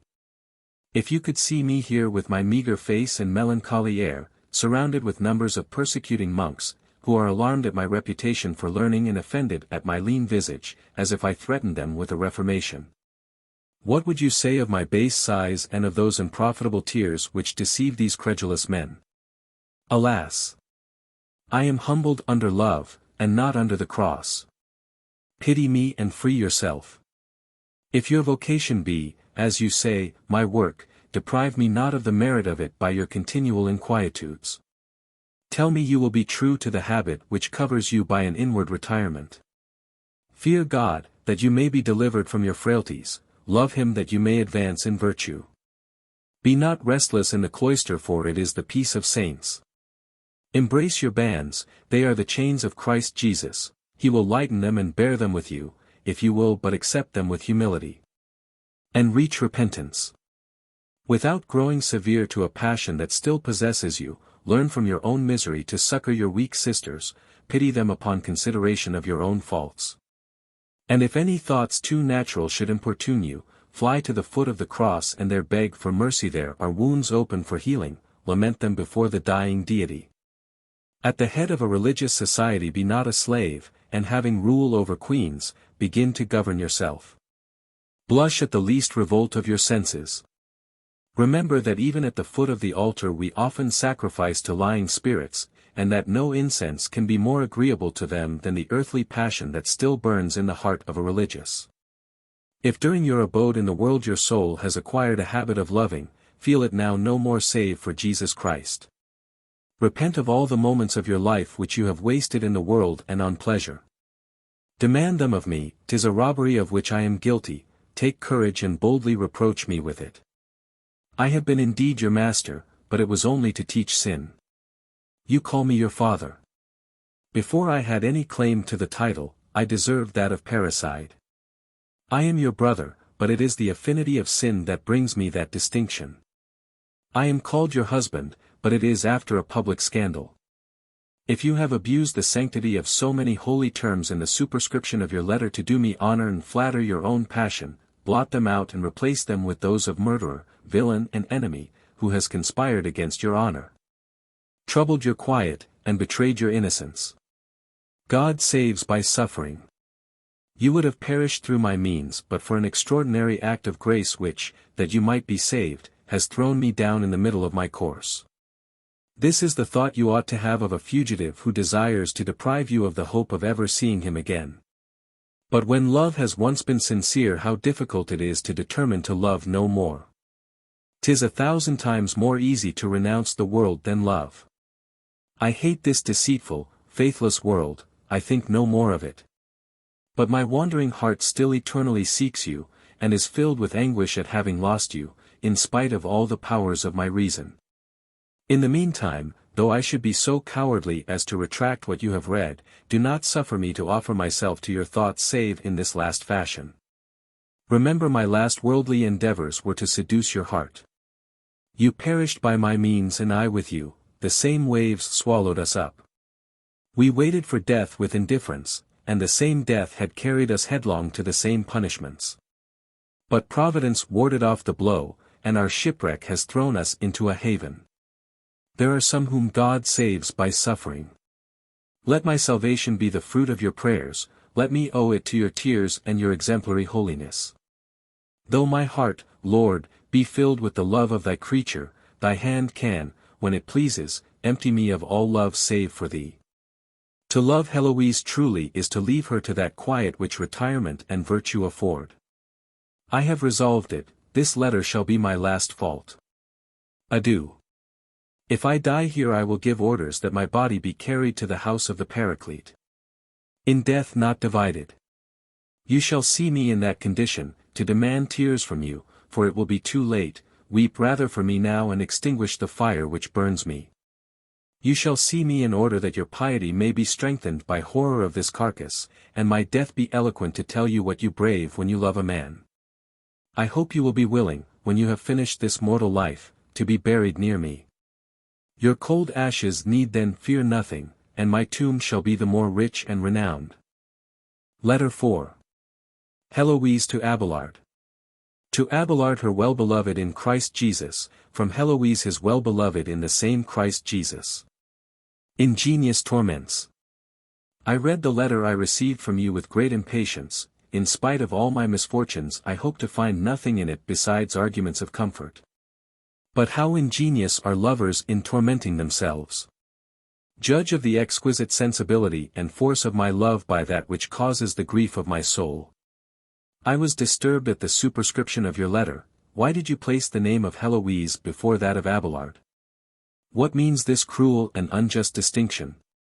It was your name only the name of a father and a husband which my eager eyes sought for. I did not look for my own, which I would if possible forget, for it is the cause of all your misfortunes. The rules of decorum, and your position as master and director over me, opposed that ceremony in addressing me, and love commanded you to banish it, alas! You know all this but too well. Did you address me thus before cruel fortune had ruined my happiness? I see your heart has forsaken me, and you have made greater advances in the way of devotion than I could wish. Alas! I am too weak to follow you. Condescend at least to stay for me and animate me with your advice. Of death. Can you have the cruelty to abandon me? The fear of this stabs my heart. The fearful presages you make at the end of your letter, those terrible images you draw of your death, quite distract me. Cruel Abelard! You ought to have stopped my tears and you make them flow. You ought to have quelled the turmoil of my heart and you throw me into greater disorder. You desire that after your death I should take care of your ashes and pay them the last duties. Alas! In what temper did you conceive these mournful ideas, and how could you describe them to me? Did not the dread of causing my immediate death make the pen drop from your hand? You did not reflect, I suppose, upon all those torments to which you were going to deliver me? Heaven, severe as it has been to me, is not so insensible as to permit me to live one moment after you. Life without Abelard were an insupportable punishment, and death a most exquisite happiness if by that means I could be united to him. If heaven but hearken to my continual cry, your days will be prolonged and you will bury me. Is it not your part to prepare me by powerful exhortation against that great crisis which shakes the most resolute and stable minds? Is it not your part to receive my last sighs, superintend my funeral, and give an account of my acts and my faith? Who but you can recommend us worthily to God, and by the fervor and merit of your prayers conduct those souls to him which you have joined to his worship by solemn vows? We expect those pious offices from your paternal charity. Remembrance after death. After this you will be free from those disquietux which now molest you, and you will quit life with ease whenever it shall please God to call you away. You may follow us content with what you have done, and in a full assurance of our happiness. But till then write me no more such terrible things, for we are already sufficiently miserable, nor need to have our sorrows aggravated. Our life here is but a languishing death, would you hasten it? Our present disgraces are sufficient to employ our thoughts continually, and shall we seek in the future new reasons for fear? How void of reason are men, said Seneca, to make distant evils present by reflections, and to take pains before death to lose all the joys of life. When you have finished your course here below, you said that it is your desire that your body be borne to the house of the Paraclete, to the intent that being always before my eyes you may be ever present in my mind. Can you think that the traces you have drawn on my heart can ever be worn out, or that any length of time can obliterate the memory we hold here of your benefits? And what time shall I find for those prayers you speak of? Alas! I shall then be filled with other cares, for so heavy a misfortune would leave me no moment's quiet. Can my feeble reason resist such powerful assaults? When I am distracted and raving, if I dare say it, even against heaven itself, I shall not soften it by my cries, but rather provoke it by my reproaches. How should I pray or how bear up against my grief? I should be more eager to follow you than to pay you the sad ceremonies of a funeral. The dread of death. It is for you, for Abelard, that I have resolved to live, and if you are ravished from me I can make no use of my miserable days. Alas! What lamentations should I make if heaven, by a cruel pity, preserved me for that moment? When I but think of this last separation I feel all the pangs of death. What should I be then if I should see this dreadful hour? Forbear therefore to infuse into my mind such mournful thoughts, if not for love, at least for pity.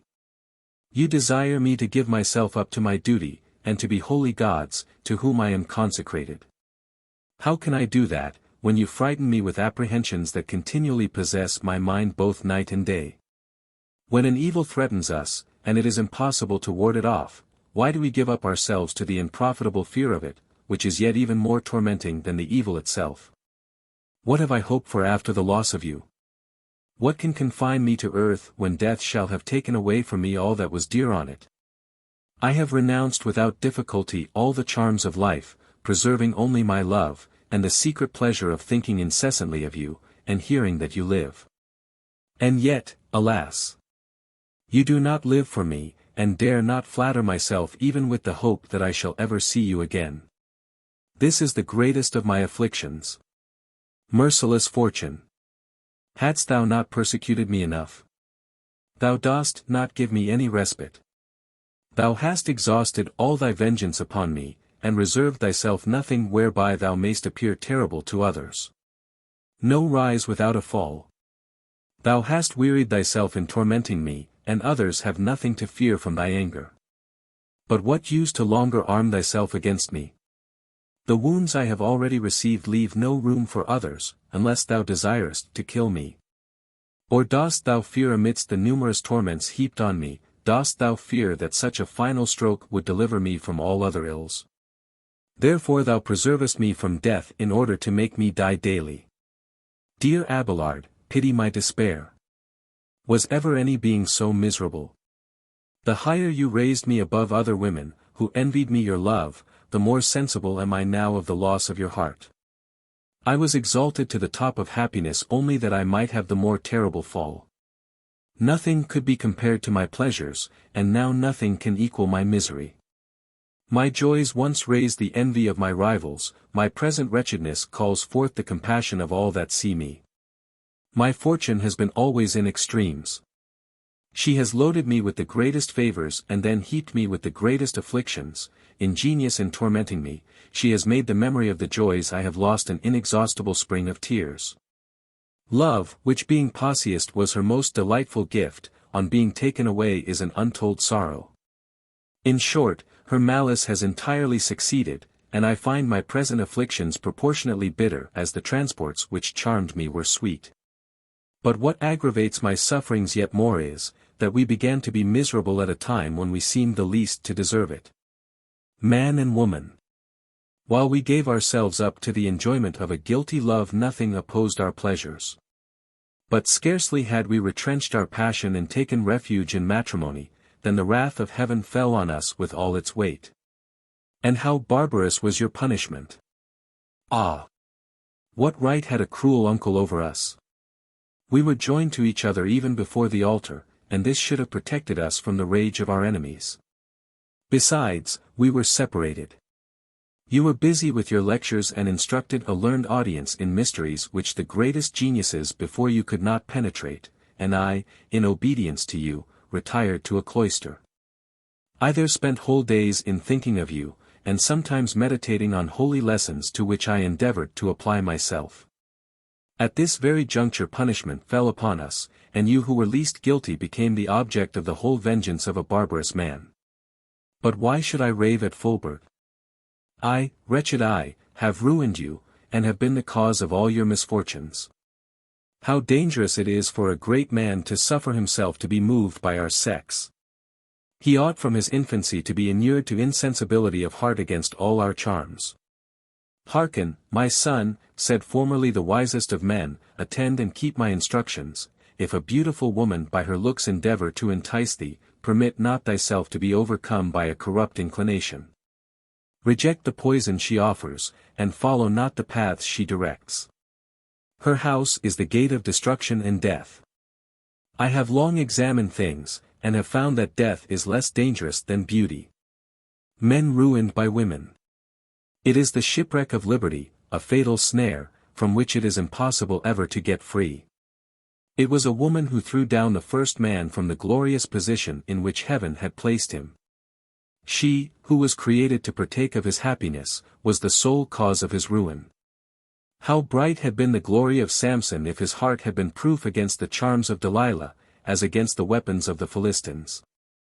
A woman disarmed and betrayed he who had been a conqueror of armies.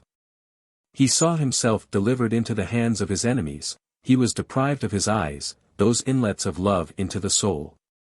Distracted and despairing he died without any consolation save that of including his enemies in his ruin. Solomon, that he might please women, forsook pleasing God. That king whose wisdom princes came from all parts to admire, he whom God had chosen to build the temple, abandoned the worship of the very altars he had raised, and proceeded to such a pitch of folly as even to burn incense to idols. Job had no enemy more cruel than his wife. What temptations did he not bear? The evil spirit who had declared himself his persecutor employed a woman as an instrument to shake his constancy. And the same evil spirit made Heloise an instrument to ruin Abelard. All the poor comfort I have is that I am not the voluntary cause of your misfortunes. I have not betrayed you, but my constancy and love have been destructive to you. If I have committed a crime in loving you so constantly I cannot repent it. I have endeavored to please you even at the expense of my virtue, and therefore deserve the pains I feel. Lost enjoyments. As soon as I was persuaded of your love I delayed scarce a moment in yielding to your protestations. To be beloved by Abelard was in my esteem so great a glory, and I so impatiently desired it, not to believe in it immediately. I aimed at nothing but convincing you of my utmost passion. I made no use of those defenses of disdain and honor, those enemies of pleasure which tyrannize over our sex made in me but a weak and unprofitable resistance. I sacrificed all to my love, and I forced my duty to give place to the ambition of making happy the most famous and learned person of the age. If any consideration had been able to stop me, it would have been without doubt my love. I feared lest having nothing further to offer you your passion might become languid, and you might seek for new pleasures in another conquest. But it was easy for you to cure me of a suspicion so opposite to my own inclination. I ought to have foreseen other more certain evils, and to have considered that the idea of lost enjoyments would be the trouble of my whole life. How happy should I be could I wash out with my tears the memory of those pleasures which I yet think of with delight.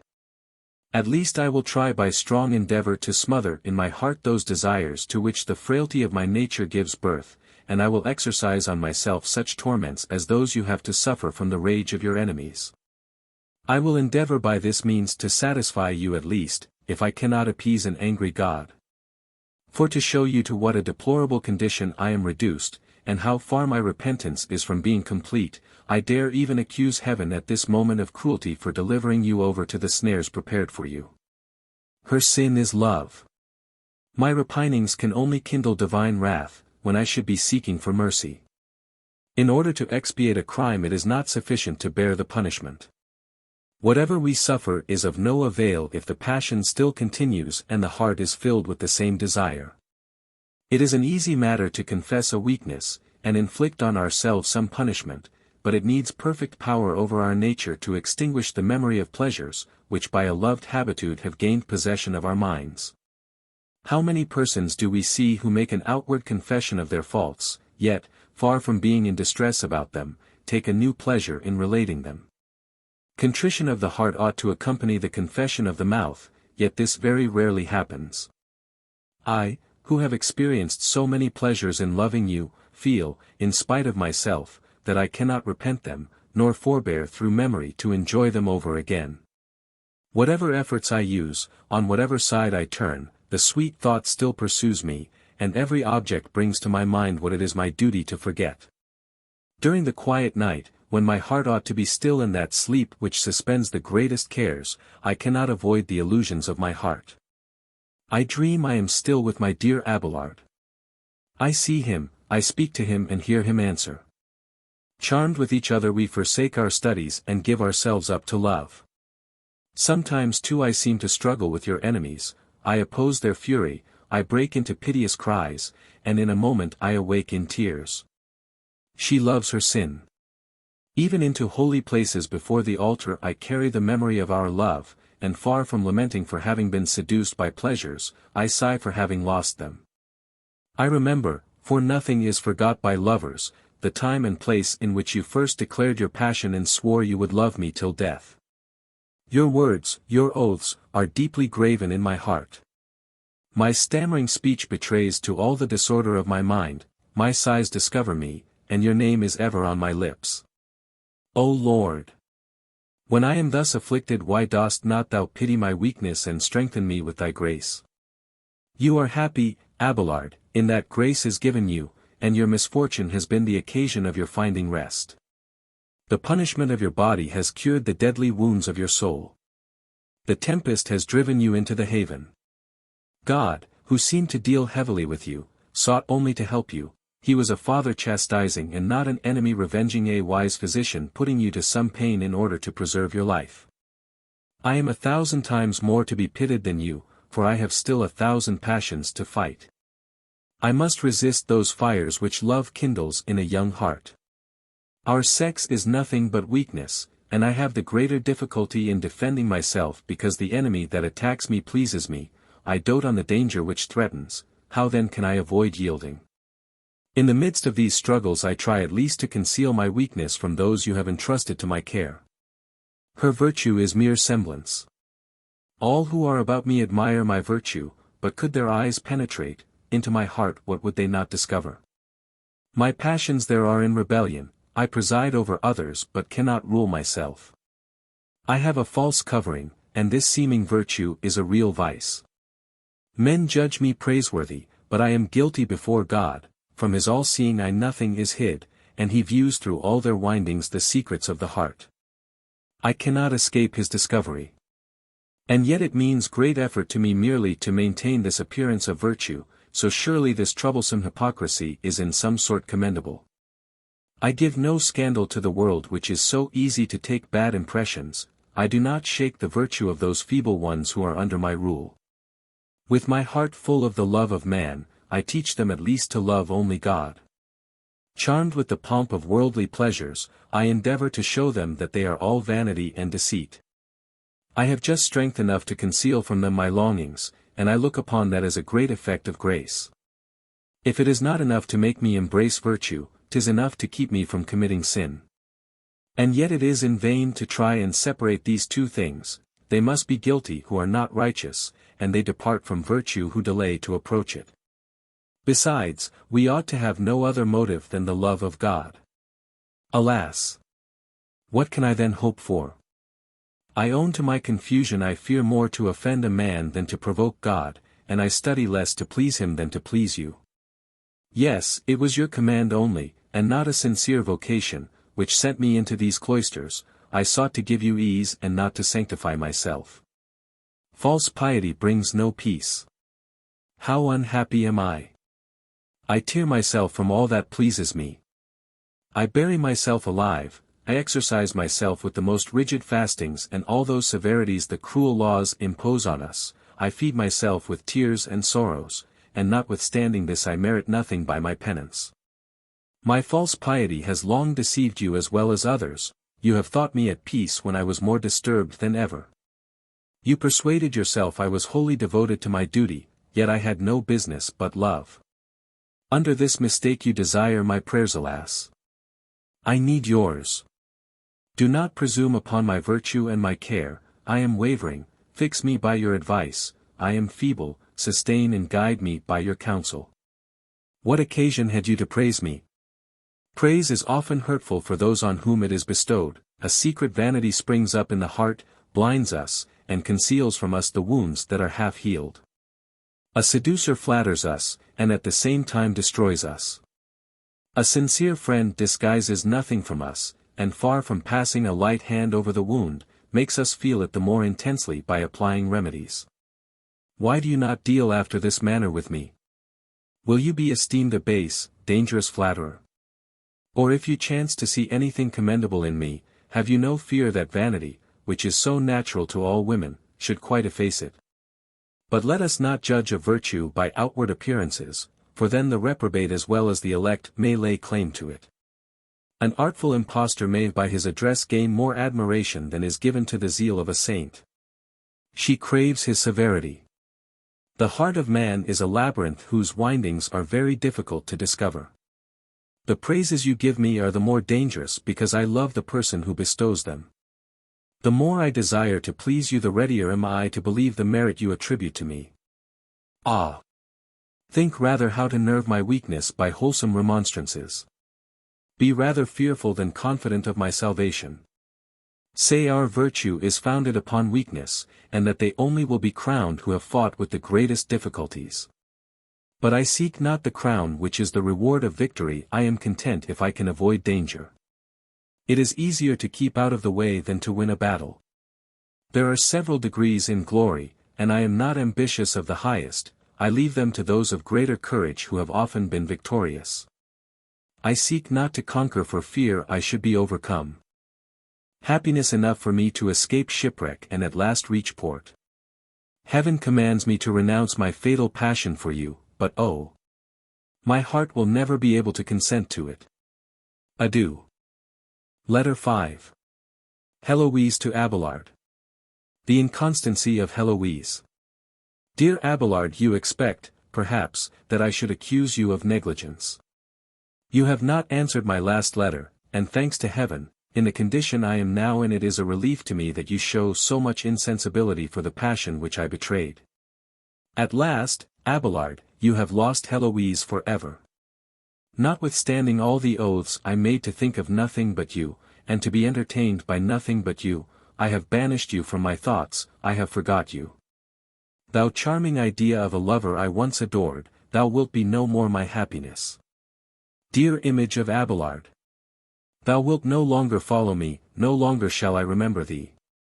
O celebrity and merit of that man who, in spite of his enemies, is the wonder of the age. O enchanting pleasures to which Heloise resigned herself, you have been my tormentors. I confess my inconstancy, Abelard, without a blush. Let my infidelity teach the world that there is no depending on the promises of women, we are all subject to change. This troubles you, Abelard, this news without surprises you, you never imagined Heloise could be inconstant. She was prejudiced by such a strong inclination towards you that you cannot conceive how time could alter it. But be undeceived, I am going to disclose to you my falseness, though, instead of reproaching me, I persuade myself you will shed tears of joy. Divine love conquers. When I tell you what rival hath ravished my heart from you, you will praise my inconstancy, and pray this rival to fix it. By this you will know that 'tis God alone that takes Heloise from you. Yes, my dear Abelard, he gives my mind that tranquillity which a vivid remembrance of our misfortunes formerly forbade. Just heaven! What other rival could take me from you? Could you imagine it possible for a mere human to blot you from my heart? Could you think me guilty of sacrificing the virtuous and learned Abelard to any other but God? No, I believe you have done me justice on this point. I doubt not you are eager to learn what means God used to accomplish so great an end. I will tell you, that you may wonder at the secret ways of Providence. Some few days after you sent me your last letter I fell dangerously ill, the physicians gave me over, and I expected certain death. Then it was that my passion, which always before seemed innocent, grew criminal in my eyes. My memory represented faithfully to me all the past actions of my life, and I confess to you pain for our love was the only pain I felt. Death, which till then I had only viewed from a distance, now presented itself to me as it appears to sinners. I began to dread the wrath of God now I was near experiencing it, and I repented that I had not better used the means of grace. Those tender letters I wrote to you, those fond conversations I have had with you, give me as much pain now as they had formerly given pleasure. Ah, miserable Heloise! She is repentant. I said, if it is a crime to give oneself up to such transports, and if, after this life is ended, punishment certainly follows them, why didst thou not resist such dangerous temptations? Think on the tortures prepared for thee, consider with terror the store of torments, and recollect, at the same time, those pleasures which thy deluded soul thought so entrancing. Ah! Dost thou not despair for having rioted in such false pleasures? In short, Abelard, imagine all the remorse of mind I suffered, and you will not be astonished at my change. Solitude is insupportable to the uneasy mind, its troubles increase in the midst of silence, and retirement heightens them. Since I have been shut up in these walls I have done nothing but weep our misfortunes. This cloister has resounded with my cries, and, like a wretch condemned to eternal slavery, I have worn out my days with grief. Instead of fulfilling God's merciful design towards me I have offended against him, I have looked upon this sacred refuge as a frightful prison, and have borne with unwillingness the yoke of the Lord. Instead of purifying myself with a life of penitence I have confirmed my condemnation. What a fatal mistake! But, Abelard, I have torn off the bandage which blinded me, and, if I dare rely upon my own feelings, I have now made myself worthy of your esteem. You are to me no more the loving Abelard who constantly sought private conversations with me by deceiving the vigilance of our observers. Our misfortunes gave you a horror of vice, and you instantly consecrated the rest of your days to virtue, and seemed to submit willingly to the necessity. Further struggles. I indeed, more tender than you, and more sensible to pleasure, bore misfortune with extreme impatience, and you have heard my exclaimings against your enemies. You have seen my resentment in my late letters. It was this, doubtless, which deprived me of the esteem of my Abelard. You were alarmed at my repinings, and, if the truth be told, despaired of my salvation. You could not foresee that Heloise would conquer so reigning a passion. But you were mistaken, Abelard. My weakness, when supported by grace, has not hindered me from winning a complete victory. Restore me, then, to your esteem, your own piety should solicit you to this. But what secret trouble rises in my soul, what unthought of emotion now rises to oppose the resolution I have formed to sigh no more for Abelard? Just heaven! Have I not triumphed over my love? Unhappy Heloise! As long as thou drawest a breath it is decreed thou must love Abelard. Weep, unfortunate wretch, for thou never hadst a more just occasion. I ought to die of grief. Grace had overtaken me and I had promised to be faithful to it, but now am I perjured once more, and even grace is sacrificed to Abelard. This sacrilege fills up the measure of my iniquity. After this how can I hope that God will open to me the treasure of his mercy, for I have tired out his forgiveness. I began to offend him from the first moment I saw Abelard. An unhappy sympathy engaged us both in a guilty love, and God raised us up an enemy to separate us. She demands a letter. I lament the misfortune which lighted upon us and I adore the cause. Ah! I ought rather to regard this misfortune as the gift of heaven, which disapproved of our engagement and parted us, and I ought to apply myself to extirpate my passion.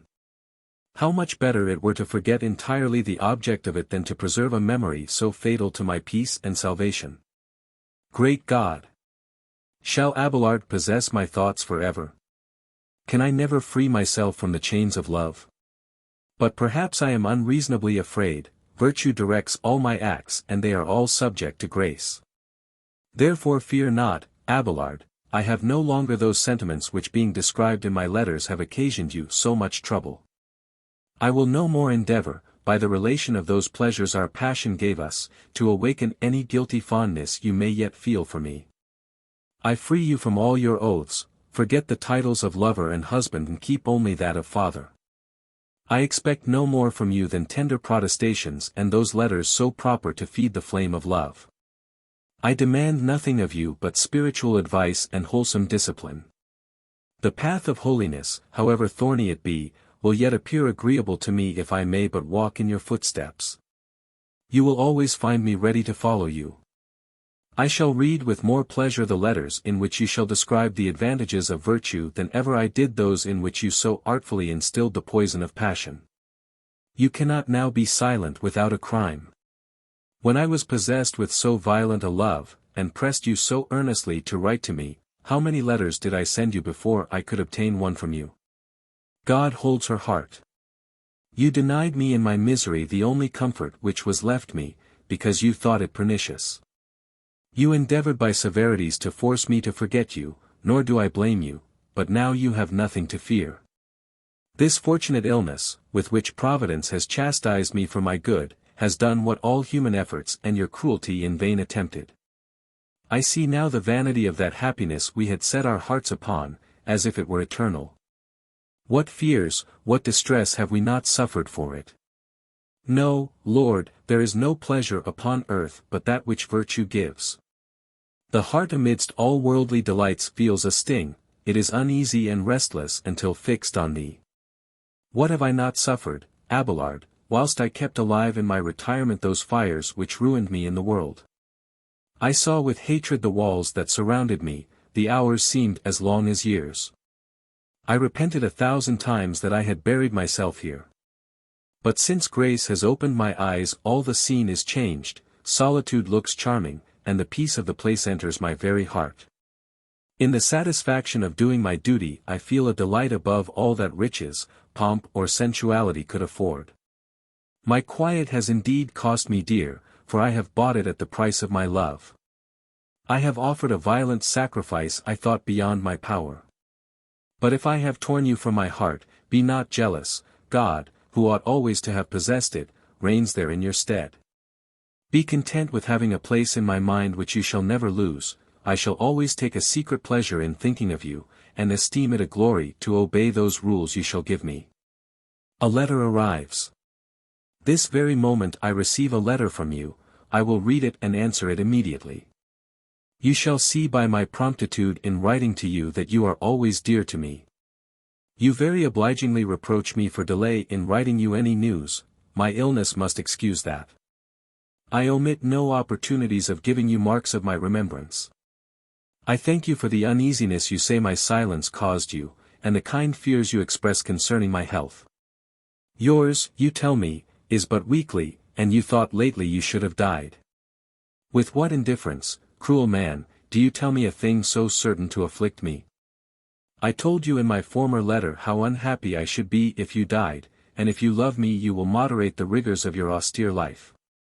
I represented to you the occasion I had for your advice, and consequently the reason there was you should take care of yourself, but I will not tire you with repetitions. You desire us not to forget you in our prayers, ah!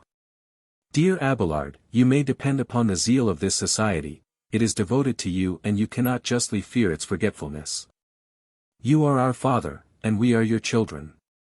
You are our guide, and we resign ourselves to your direction with full assurance in your piety. You command, we obey, we faithfully execute what you have prudently ordered. We impose no penance on ourselves but what you recommend, lest we should rather follow an indiscreet zeal than solid virtue. In a word, nothing is thought right but what has Abelard's approbation. The interior of a nunnery. You tell me one thing that perplexes me, that you have heard that some of our sisters are bad examples, and that they are generally not strict enough. Ought this to seem strange to you who know how monasteries are filled nowadays?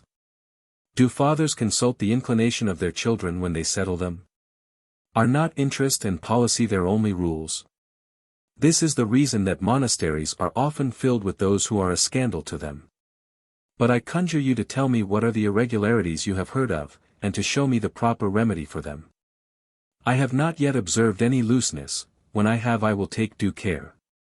I walk my rounds every night and make those I catch abroad return to their chambers, for I remember all the adventures that happened in the monasteries near Paris. You end your letter with a general deploring of your unhappiness and wish for death to end a weary life. Is it possible so great a genius as you cannot rise above your misfortunes? What would the world say should they read the letters you send me? Would they consider the noble motive of your retirement or not rather think you had shut yourself up merely to lament your woes? What would your young students say, who come so far to hear you and prefer your severe lectures to the ease of a worldly life? If they should discover you secretly a slave to your passions and the victim of those weaknesses from which your rule secures them? This Abelard they so much admire, this great leader, would lose his fame and become the sport of his pupils. Satan reproves sin. If these reasons are not sufficient to give you constancy in your misfortune, cast your eyes upon me, and admire the resolution with which I shut myself up at your request. I was young when we separated, and, if I dare believe what you were always telling me, worthy of any man's affections. If I had loved nothing in Abelard but sensual pleasure, other men might have comforted me upon my loss of him. You know what I have done, excuse me therefore from repeating it. Think of those assurances I gave you of loving you still with the utmost tenderness. I dried your tears with kisses, and because you were less powerful I became less reserved. Ah! If you had loved with delicacy, the oaths I made, the transports I indulged, the caresses I gave, would surely have comforted you. Had you seen me grow by degrees indifferent to you, you might have had reason to despair, but you never received greater tokens of my affection than after you felt misfortune. Let me see no more in your letters, dear Abelard, such murmurs against fate. You are not the only one who has felt her blows and you ought to forget her outrages. What a shame it is that a philosopher cannot accept what might befall any man. Govern yourself by my example. I was born with violent passions, I daily strive with tender emotions, and glory in triumphing and subjecting them to reason. Must a weak mind fortify one that is so much superior? But I am carried away. Is it thus I write to nay dear Abelard? He who practices all those virtues he preaches. Woman's weakness again conquers. If you complain of fortune, it is not so much that you feel her strokes as that you try to show your enemies how much to blame they are in attempting to hurt you. Leave them, Abelard, to exhaust their malice, and continue to charm your auditors. Discover those treasures of learning heaven seems to have reserved for you. Your enemies, struck with the splendor of your reasoning, will in the end do you justice. How happy should I be could I see all the world as entirely persuaded of your probity as I am. Your learning is allowed by all, your greatest adversaries confess you are ignorant of nothing the mind of man is capable of knowing. My dear husband, for the last time I use that title, shall I never see you again? Shall I never have the pleasure of embracing you before death? What dost thou say, wretched Heloise? Dost thou know what thou desirest? Couldst thou behold those brilliant eyes without recalling the tender glances which have been so fatal to thee? Couldst thou see that majestic air of Abelard without being jealous of everyone who beholds so attractive a man? That mouth cannot be looked upon without desire. In short, no woman can view the person of Abelard without danger. Ask no more therefore to see Abelard. If the memory of him has caused thee so much trouble, Heloise, what would not his presence do? What desires will it not excite in thy soul? How will it be possible to keep thy reason at the sight of so lovable a man? I will own to you what makes the greatest pleasure in my retirement. After having passed the day in thinking of you, full of the repressed idea, I give myself up at night to sleep. The delight of dreams. Then it is that Heloise, who dares not think of you by day, resigns herself with pleasure to see and hear you. How my eyes gloat over you! Sometimes you tell me stories of your secret troubles, and create in me a felt sorrow. Sometimes the rage of our enemies is forgotten and you press me to you and I yield to you, and our souls, animated with the same passion, are sensible of the same pleasures. But oh! Delightful dreams and tender illusions, how soon do you vanish away? I awake and open my eyes to find no Abelard, I stretch out my arms to embrace him and he is not there, I cry, and he hears me not. What a fool I am to tell my dreams to you who are insensible to these pleasures. But do you, Abelard, never see Heloise in your sleep? How does she appear to you? Do you entertain her with the same tender language as formerly, and are you glad or sorry when you awake? Pardon me, Abelard, pardon a mistaken lover. I must no longer expect from you that vivacity which once marked your every action, no more must I require from you the correspondence of desires. We have bound ourselves to severe austerities and must follow them at all costs. Let us think of our duties and our rules, and make good use of that necessity which keeps us separate. You, Abelard, will happily finish your course, your desires and ambitions will be no obstacle to your salvation. But Heloise must weep, she must lament for ever without being certain whether all her tears will avail for her salvation. I had liked to have ended my letter without telling you what happened here a few days ago. She craves his presence. A young nun, who had been forced to enter the convent without a vocation therefore, is by a stratagem I know nothing of escaped and fled to England with a gentleman. I have ordered all the house to conceal the matter. Ah, Abelard! If you were near us these things would not happen, for all the sisters, charmed with seeing and hearing you, would think of nothing but practicing your rules and directions. The young nun had never formed so criminal a design as that of breaking her vows had you been at our head to exhort us to live in holiness. If your eyes were witnesses of our actions they would be innocent. When we slipped you should lift us up and establish us by your counsels, we should march with sure steps in the rough path of virtue. I begin to perceive, Abelard, that I take too much pleasure in writing to you, I ought to burn this letter. It shows that I still feel a deep passion for you, though at the beginning I tried to persuade you to the contrary. I am sensible of waves both of grace and passion, and by turns yield to each. Have pity, Abelard, on the condition to which you have brought me, and make in some measure my last days as peaceful as my first have been uneasy and disturbed. Letter 6. Abelard to Heloise. Abelard is firm. Write no more to me, Heloise, write no more to me, 'tis time to end communications which make our penances of naught avail. We retired from the world to purify ourselves, and, by a conduct directly contrary to Christian morality, we became odious to Jesus Christ. Let us no more deceive ourselves with remembrance of our past pleasures. We but make our lives troubled and spoil the sweets of solitude. Let us make good use of our austerities and no longer preserve the memories of our crimes amongst the severities of penance. Let a mortification of body and mind, a strict fasting, continual solitude, profound and holy meditations, and a sincere love of God succeed our former irregularities. Let us try to carry religious perfection to its farthest point. It is beautiful to find Christian minds so disengaged from earth, from the creatures and themselves, that they seem to act independently of those bodies they are joined to, and to use them as their slaves. We can never raise ourselves to too great heights when God is our object. Be our efforts ever so great they will always come short of attaining that exalted divinity which even our apprehension cannot reach.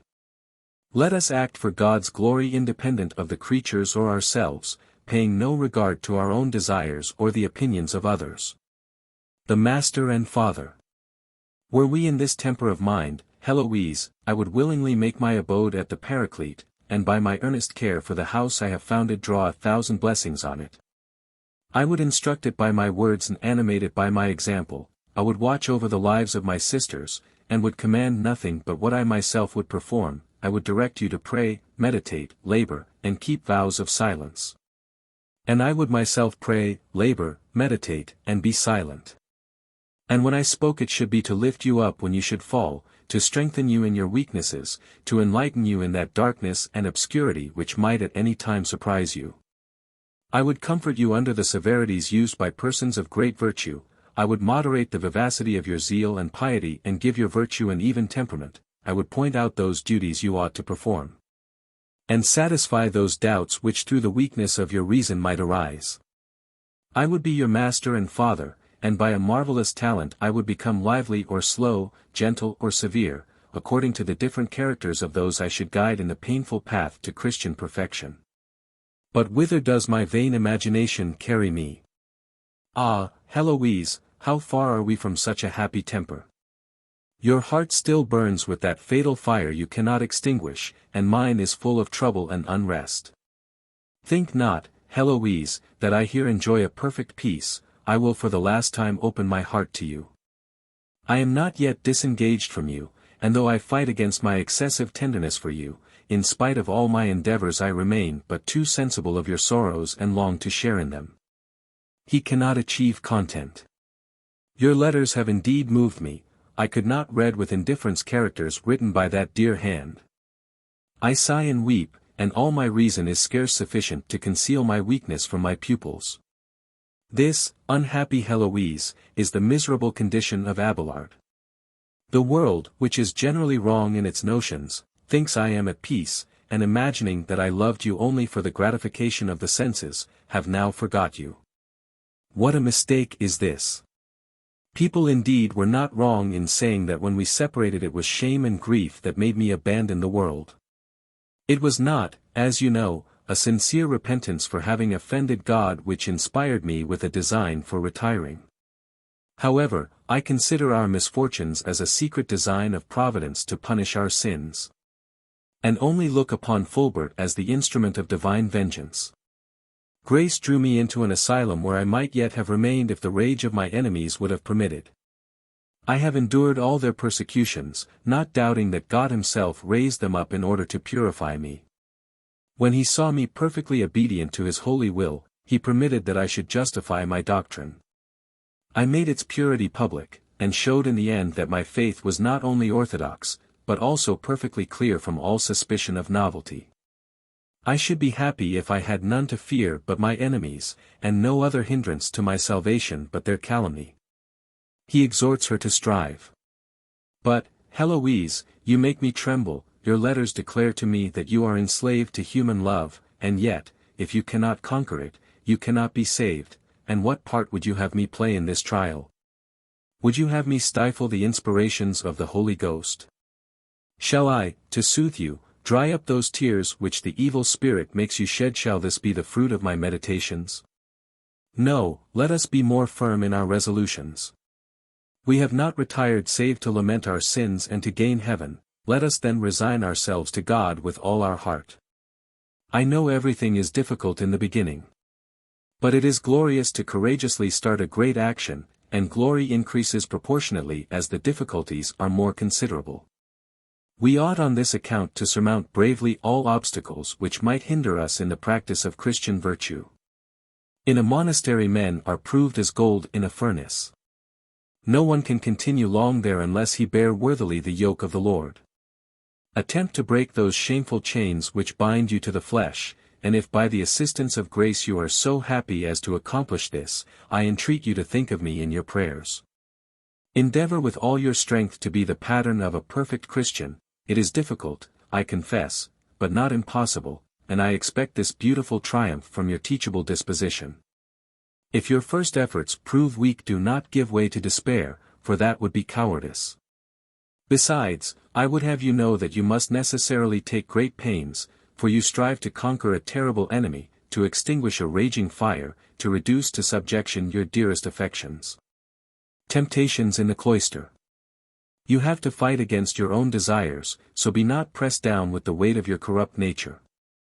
You have to do with a cunning adversary who will use all means to seduce you, be always upon your guard. While we live we are exposed to temptations.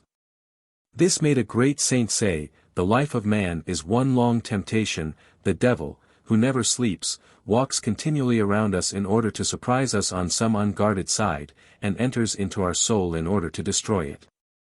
However perfect anyone may be, yet he may fall into temptations, and perhaps into such as may be useful.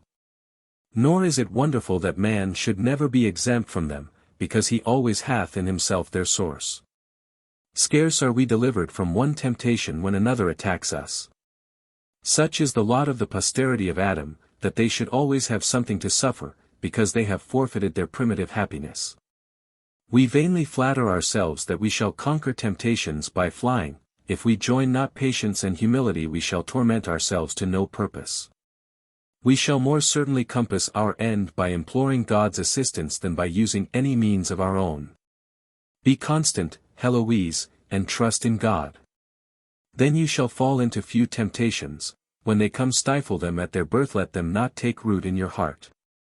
Apply remedies to a disease, said an ancient, at the beginning, for when it hath gained strength medicines are of no avail, temptations have their degrees, they are at first mere thoughts and do not appear dangerous.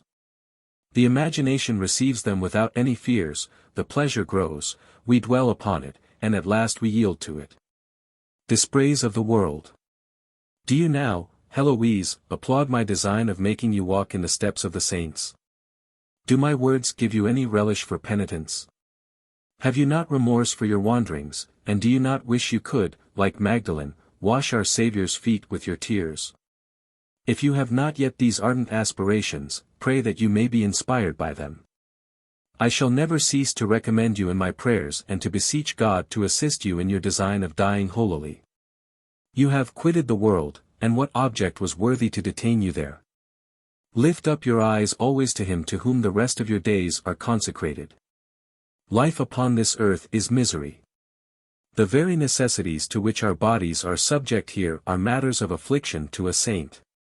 Lord, said the royal prophet, deliver me from my necessities. Many are wretched who do not know they are. And yet they are more wretched who know their misery and yet cannot hate the corruption of the age. What fools are men to engage themselves to earthly things! They will be undeceived one day, and will know too late how much they have been to blame in loving such false good. Truly pious persons are not thus mistaken, they are freed from all sensual pleasures and raise their desires to heaven. Begin, Heloise, put your design into action without delay, you have yet time enough to work out your salvation. Love Christ, and despise yourself for His sake. He will possess your heart and be the sole object of your sighs and tears. Seek for no comfort but in Him. The duties of a ruler. If you do not free yourself from me, you will fall with me, but if you leave me and cleave to Him, you will be steadfast and safe. If you force the Lord to forsake you, you will fall into trouble, but if you are faithful to Him you shall find joy. Magdalene wept, thinking that Jesus had forsaken her, but Martha said, See, the Lord calls you. Be diligent in your duty, obey faithfully the calls of grace, and Jesus will be with you.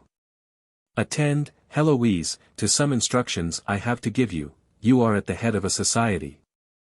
And you know there is a difference between those who lead a private life and those who are charged with the conduct of others, the first need only labor for their own sanctification. And in their round of duties are not obliged to practice all the virtues in such an apparent manner, but those who have the charge of others entrusted to them ought by their example to encourage their followers to do all the good of which they are capable. I beseech you to remember this truth, and so to follow it that your whole life may be a perfect model of that of a religious recluse. God heartily desires our salvation, and has made all the means of it easy to us. In the Old Testament He has written in the tables of law what He requires of us, that we might not be bewildered in seeking after His will. In the New Testament He has written the law of grace to the intent that it might ever be present in our hearts, so, knowing the weakness and incapacity of our nature, He has given us grace to perform His will. The death of a saint. And, as if this were not enough, He has raised up at all times, in all states of the Church, men who by their exemplary life can excite others to their duty. To effect this He has chosen persons of every age, sex and condition. Strive now to unite in yourself all the virtues of these different examples. Have the purity of virgins, the austerity of anchorites, the zeal of pastors and bishops, and the constancy of martyrs. Be exact in the course of your whole life to fulfill the duties of a holy and enlightened superior, and then death, which is commonly considered as terrible, will appear agreeable to you. The death of His saints, says the prophet, is precious in the sight of the Lord. Nor is it difficult to discover why their death should have this advantage over that of sinners. I have remarked 3 things which might have given the prophet an occasion of speaking thus: first, their resignation to the will of God; second, the continuation of their good works; and lastly, the triumph they gain over the devil. A saint who has accustomed himself to submit to the will of God yields to death without reluctance. He waits with joy, says Dr. Gregory, for the judge who is to reward him. He fears not to quit this miserable mortal life in order to begin an immortal happy one. It is not so with the sinner, says the same Father, he fears, and with reason, he trembles at the approach of the least sickness. Death is terrible to him because he dreads the presence of the offended judge, and having so often abused the means of grace he sees no way to avoid the punishment of his sins. The cross of Christ. The saints have also this advantage over sinners, that having become familiar with works of piety during their life they exercise them without trouble.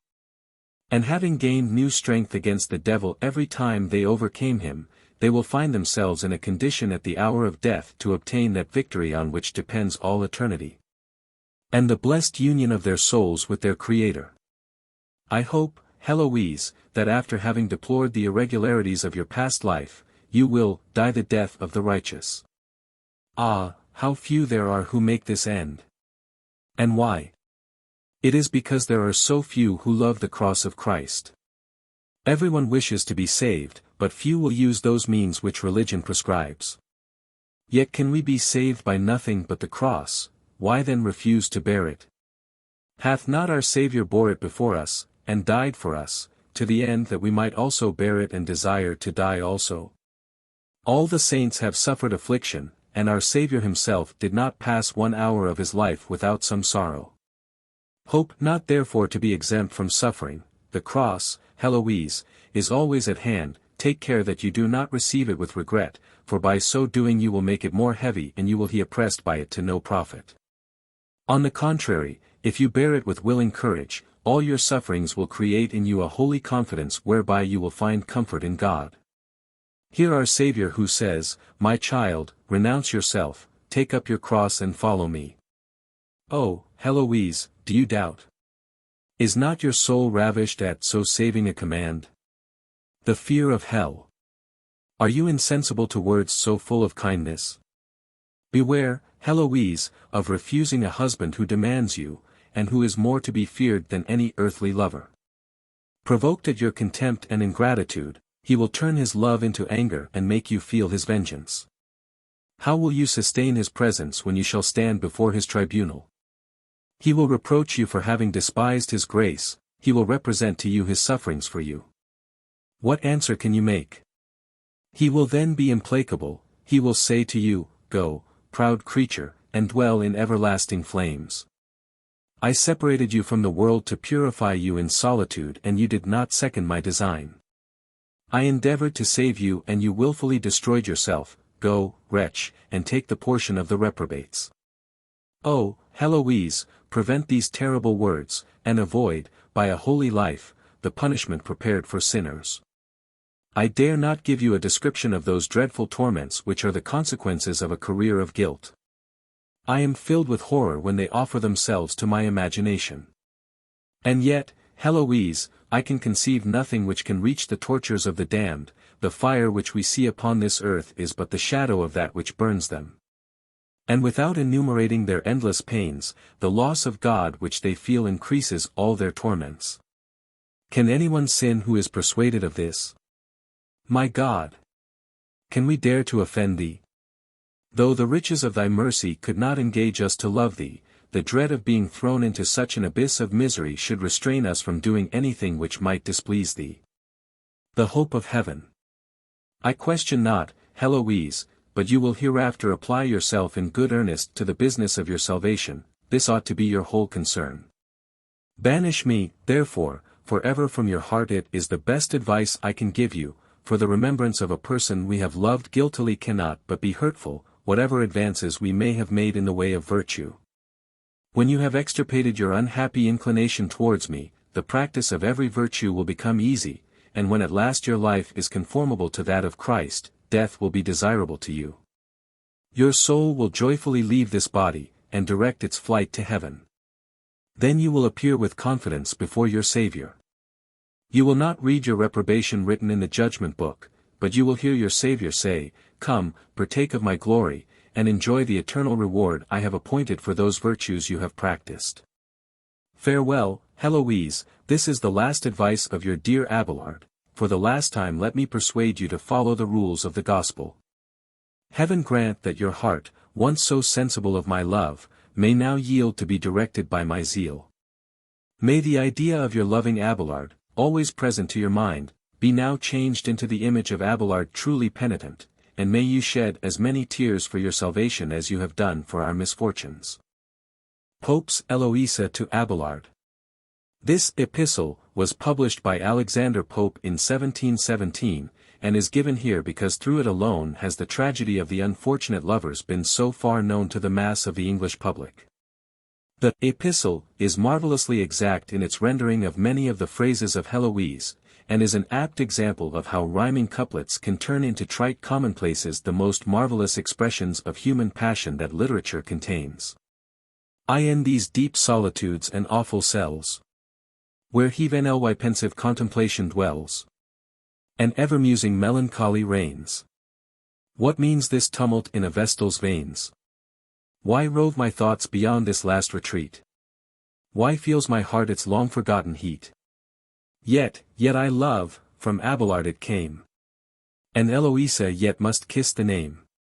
Dear fatal name. Rest ever unrevealed. Nor pass these lips in holy silence sealed. Hide it, my heart, within that close disguise, where mixed with God's, his loved idea lies. Oh, write it not, my hand the name appears. Already written, wash it out, my tears. In vain lost Eloïsa weeps and prays. Her heart still dictates, and her hand obeys. Relentless walls, whose dark sum round contains repentant sighs, and voluntary pains. Ye rugged rock, which holy knees have worn. Ye grots and caverns shagged with horrid thorn. Shrines, where their vigils pale-eyed virgins keep. And pitying saints, whose statues learn to weep. Though, cold like you, unmoved and silent grown, I have not yet forgot myself to stone. All is not heaveness while Abelard has part. Still rebel nature holds out half my heart. Nor prayeress nor fasts its stubborn pulse restrain. Nor tears for ages taught to flow in vain. Soon as thy letters trembling I unclose, that well-known name awakens all my woes. O name forever sad, forever dear, still breathed in sighs, still ushered with a tear. I tremble too, where'er my own I find. Some dire misfortune follows close behind. Line after line my gushing eyes o'erflow, led through a sad variety of woe. Now warm in love, now withering in my bloom. Lost in a convent's solitary gloom. Their stern religion quenched unwilling flame. There died the best of passions, love and fame. Yet write, oh write me all, that I may join griefs to thy griefs, and echo sighs to thine. Nor foes nor fortune take this power away. And is my Abelard less kind than they? Tears still are mine, and those I need not spare. Love but demands what else were shed in prayer. No happier task these faded eyes pursue. To read and weep is all they now can do. Then share thy pain, allow that sad relief. Ah, more than share it, give me all thy grief. He then first taught letters for some wretch's aid. Some banished lover, or some captive maid. They live, they speak, they breathe what love inspires. Warm from the soul, and faithful to its fires. The virgin's wish without her fears impart. Excuse the blush, and pour out all the heart. Speed the soft intercourse from soul to soul. And waft a sigh from Indus to the pole. Thou know'st how guiltless first I met thy flame. When love approached me under friendship's name. My fancy formed thee of angelic kind. Some emanation of all beauteous mind. Those smiling eyes, attempering every ray, shone sweetly lambent with celestial day. Guiltless I gazed, he then listened while you sung. And truths divine came mended from that tongue. From lips like those what precept failed to move. Too soon they taught me 'twas no sin to love. Back through the paths of pleasing sense I ran. Nor wished an angel whom I loved a man. Dim and remote the joys of saints I see. Nor envy them that heaven I lose for thee.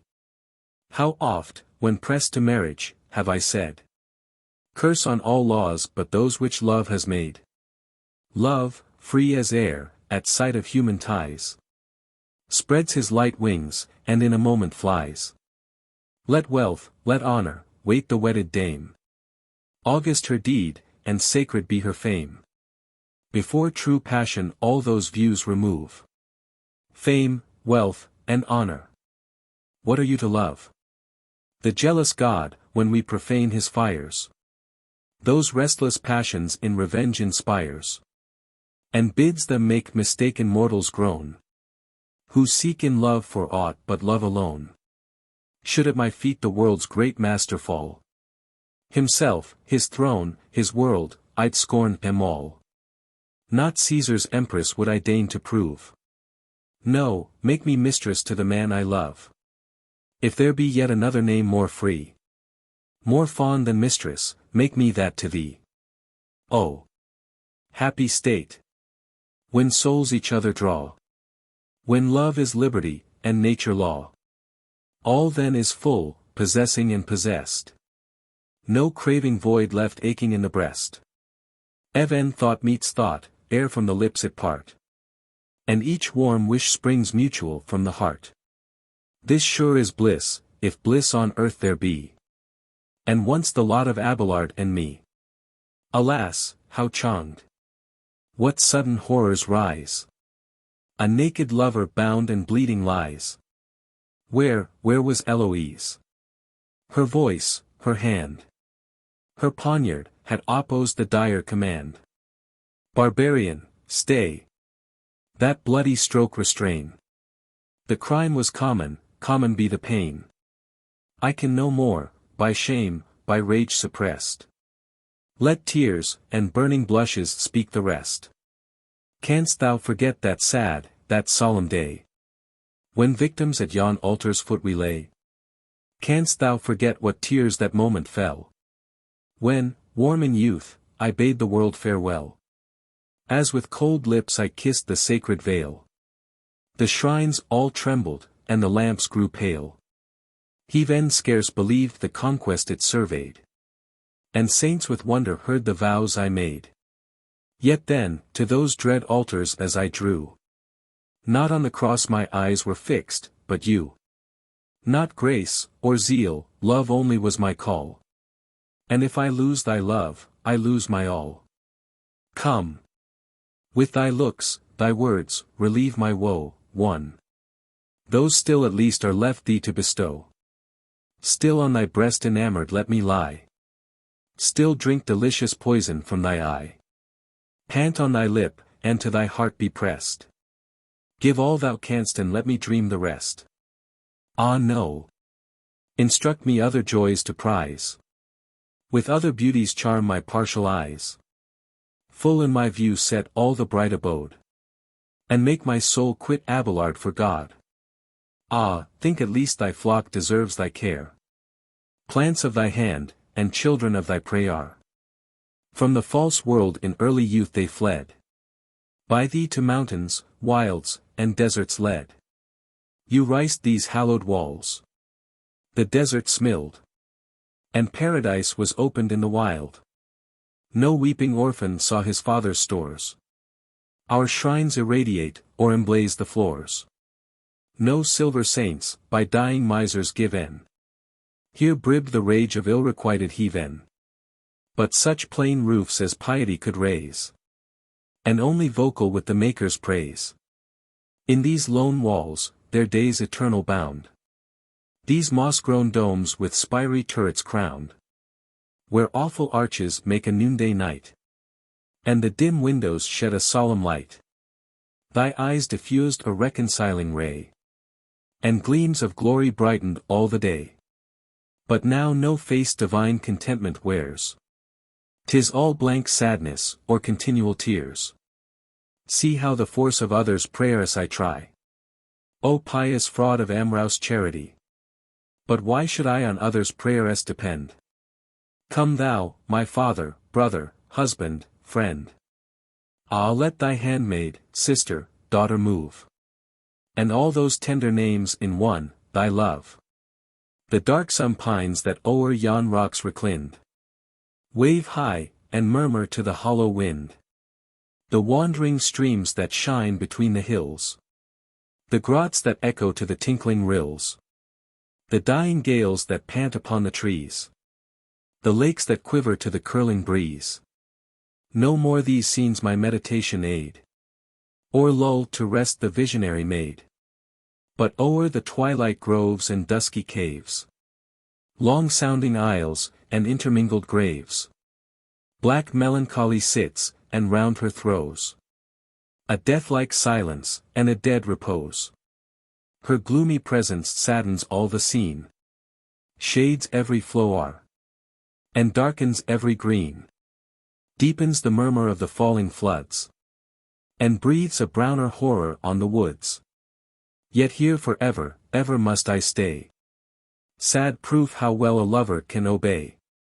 Death, only death, can break the lasting chain. And here, even then, shall my cold dust remain. Here all its frailties, all its flames resign. And wait till 'tis no sin to mix with thine. Ah wretch! Believed the spouse of God in vain. Confessed within the slave of love and man. Assist me, heaven. But whence arose that prayer?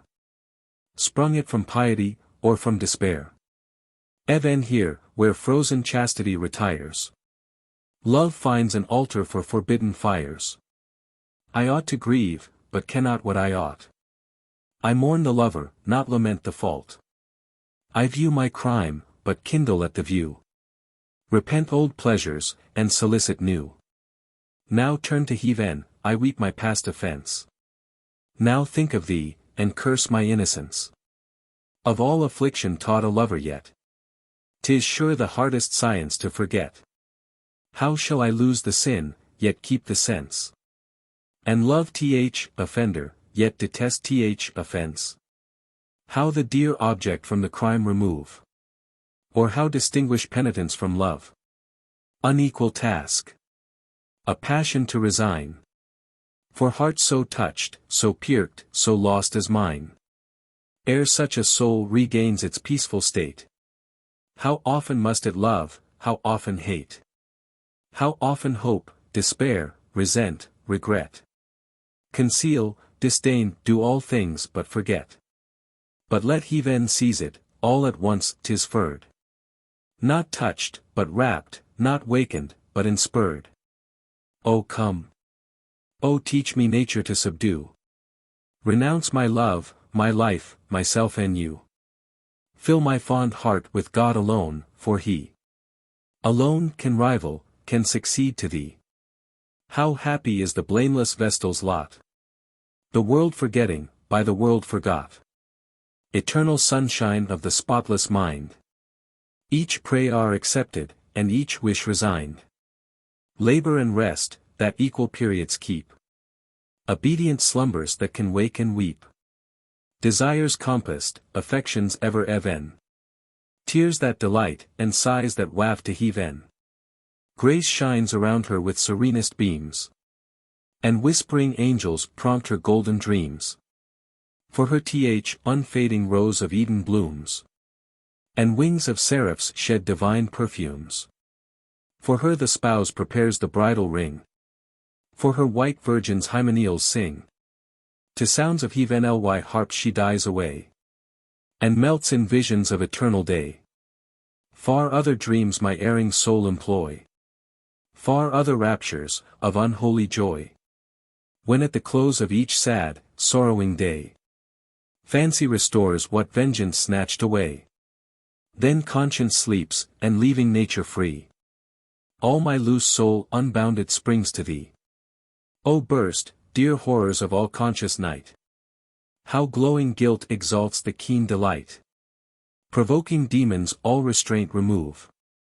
And stir within me every source of love. I hear thee, view thee, gaze o'er all thy charms. And round thy phantom glue my clasping arms. I wake, no more I hear, no more I view. The phantom flies me, as unkind as you. I call aloud, it hears not what I say. I stretch my empty arms. It glides away. To dream once more I close my willing eyes. Ye soft illusions, dear deceits, arise. Alas, no more. Methinks we wandering go through dreary wastes, and weep each other's woe. Where round some mould ring toe our pale ivy creeps, and low-browed rocks hang nodding o'er the deeps. Sudden you mount, you beckon from the skies. Clouds interpose, waves roar, and winds arise. I shriek, start up, the same sad prospect find, and wake to all the griefs I left behind. For thee the fates, severely kind, ordain a cool suspense from pleasure and from pain. Thy life a long dead calm of fixed repose. No pulse that riots, and no blood that glows. Still as the sea, ere winds were taught to blow, or moving spirit bade the waters flow. Soft as the slumbers of a saint forgiven, and mild as opening gleams of promised heaven. Come, Abelard. For what hast thou to dread? The torch of Venus burns not for the dead. Nature stands checked, religion disapproves. Even thou art cold yet Eloïsa loves. Ah, hopeless, lasting flames, like those that burn, to light the dead, and warm the unfruitful urn. What scenes appear where'er I turn my view? The dear ideas, where I fly, pursue. Rise in the grove, before the altar rise. Stain all my soul, and wanton in my eyes. I waste the matin lamp in sighs for thee. Thy image steals between my God and me. Thy voice I seem in every hymn to hear. With every bead I drop too soft a tear. When from the censer clouds of fragrance roll, and swelling organs lift the rising soul, one thought of thee puts all the pomp to flight. Priests, tapers, temples, swim before my sight. In seas of flame my plunging soul is drowned, while altars blaze, and angels tremble round. While prostrate here in humble grief I lie. Kind, virtuous drops just gathering in my eye. While praying, trembling, in the dust I roll, and dawning grace is opening on my soul. Come, if thou darest, all charming as thou art, oppose thyself to heaven, dispute my heart. Come, with one glance of those deluding eyes, blot out each bright idea of the skies. Take back that grace, those sorrows, and those tears. Take back my fruitless penitence and prayeress. Snatch me, just mounting, from the blessed abode. Assist the fiends, and tear me from my God. No, fly me, far as pole from pole. Rise Alps between us, and whole oceans roll. Ah, come not, write not, think not once of me, nor share one pang of all I felt for thee. Thy oaths I quit, thy memory resign. Forget, renounce me, hate whatever was mine. Fair eyes, and tempting looks, which yet I view. Long loved, odd-aired ideas, all adieu. O grace serene! O virtue Henly fair! Divine oblivion of low-thoughted care! Fresh blooming hope, gay daughter of the sky! And faith, our early immortality! Enter, each mild, each amicable guest. Receive, and wrap me in eternal rest. See in her cell sad Eloïsa spread, propped on some tomb, a neighbor of the dead. In each low wind methinks a spirit calls, and more than echoes talk along the walls. Here, as I watched the dying lamps around, from yonder shrine I heard a hollow sound. Come, sister, come. It said, or seemed to say, thy place is here, sad sister, come away. Once like thyself, I trembled, wept, and prayed. Love's victim then, though now a sainted maid. But all is calm in this eternal sleep. Here grief forgets to groan, and love to weep. Even superstition loses every fear. For God, not man, absolves our frailties here.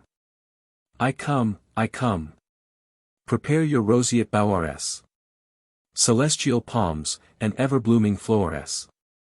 Thither, where sinners may have rest, I go. Where flames refined in breast's seraphic glow. Thou, Abelard, the last sad office pay, and smooth my passage to the realms of day. See my lips tremble, and my eyeballs roll. Suck my last breath, and catch my flying soul.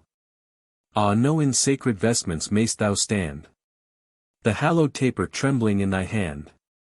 Present the cross before my lifted eye. Teach me at once, and learn of me to die. Ah, then, thy once loved Eloïsa see. It will be then no crime to gaze on me. See from my cheek the transient roses fly. See the last sparkle languish in my eye. Till every motion, pulse, and breath be o'er. And even my Abelard be loved no more. O death all eloquent! You only prove. What dost we dote on when 'tis man we love? Then too, when fate shall thy fair frame destroy, that cause of all my guilt, and all my joy. In trance ecstatic may thy pangs be drowned. Bright clouds descend, and angels watch thee round. From opening skies may streaming glories shine, and saints embrace thee with a love like mine. May one kind grave unite each hapless name, and graft my love immortal on thy fame. Then, ages hence, when all my woes are o'er, when this rebellious heart shall heat no more, if ever chance two wandering lovers brings to Paraclete's white walls and silver springs, o'er the pale marble shall they join their heads, and drink the falling tears each other sheds. Then sadly say, with mutual pity moved, oh, may we never love as these have loved. From the full choir when loud hosannas rise, and swell the pomp of dreadful sacrifice. Amid that scene if some relenting eye glance on the stone where our cold relics lie, devotion's self shall steal a thought from heaven. One human tear shall drop and be forgiven. And sure, if fate some future bard shall join in sad similitude of griefs to mine, condemned whole years in absence to deplore, and imaged charms he must behold no more.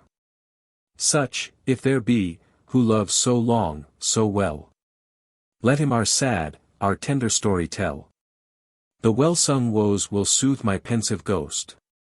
He best can paint who shall feel most. From W. E. Henly's Prologue to Beau. Ah! Then, as now it may be, something more. Woman and man were human to the core. They too could risk, they also could rebel. They could love wisely, they could love too well. In that great duel of sex, that ancient strife, which is the very central fact of life, they could and did engage it breath for breath. They could and did get wounded unto death. As at all times since time for us began. Woman was truly woman, man was man. Dead, dead and done with. Swift from shine to shade. The roaring generations flit and fade. To this one, fading, flitting, like the rest, we come to proffer, be it worst or best. A sketch, a shadow, of one brave old time. A hint of what it might have held sublime. A dream, an idol, call it what you will. Of man still man, and woman woman still.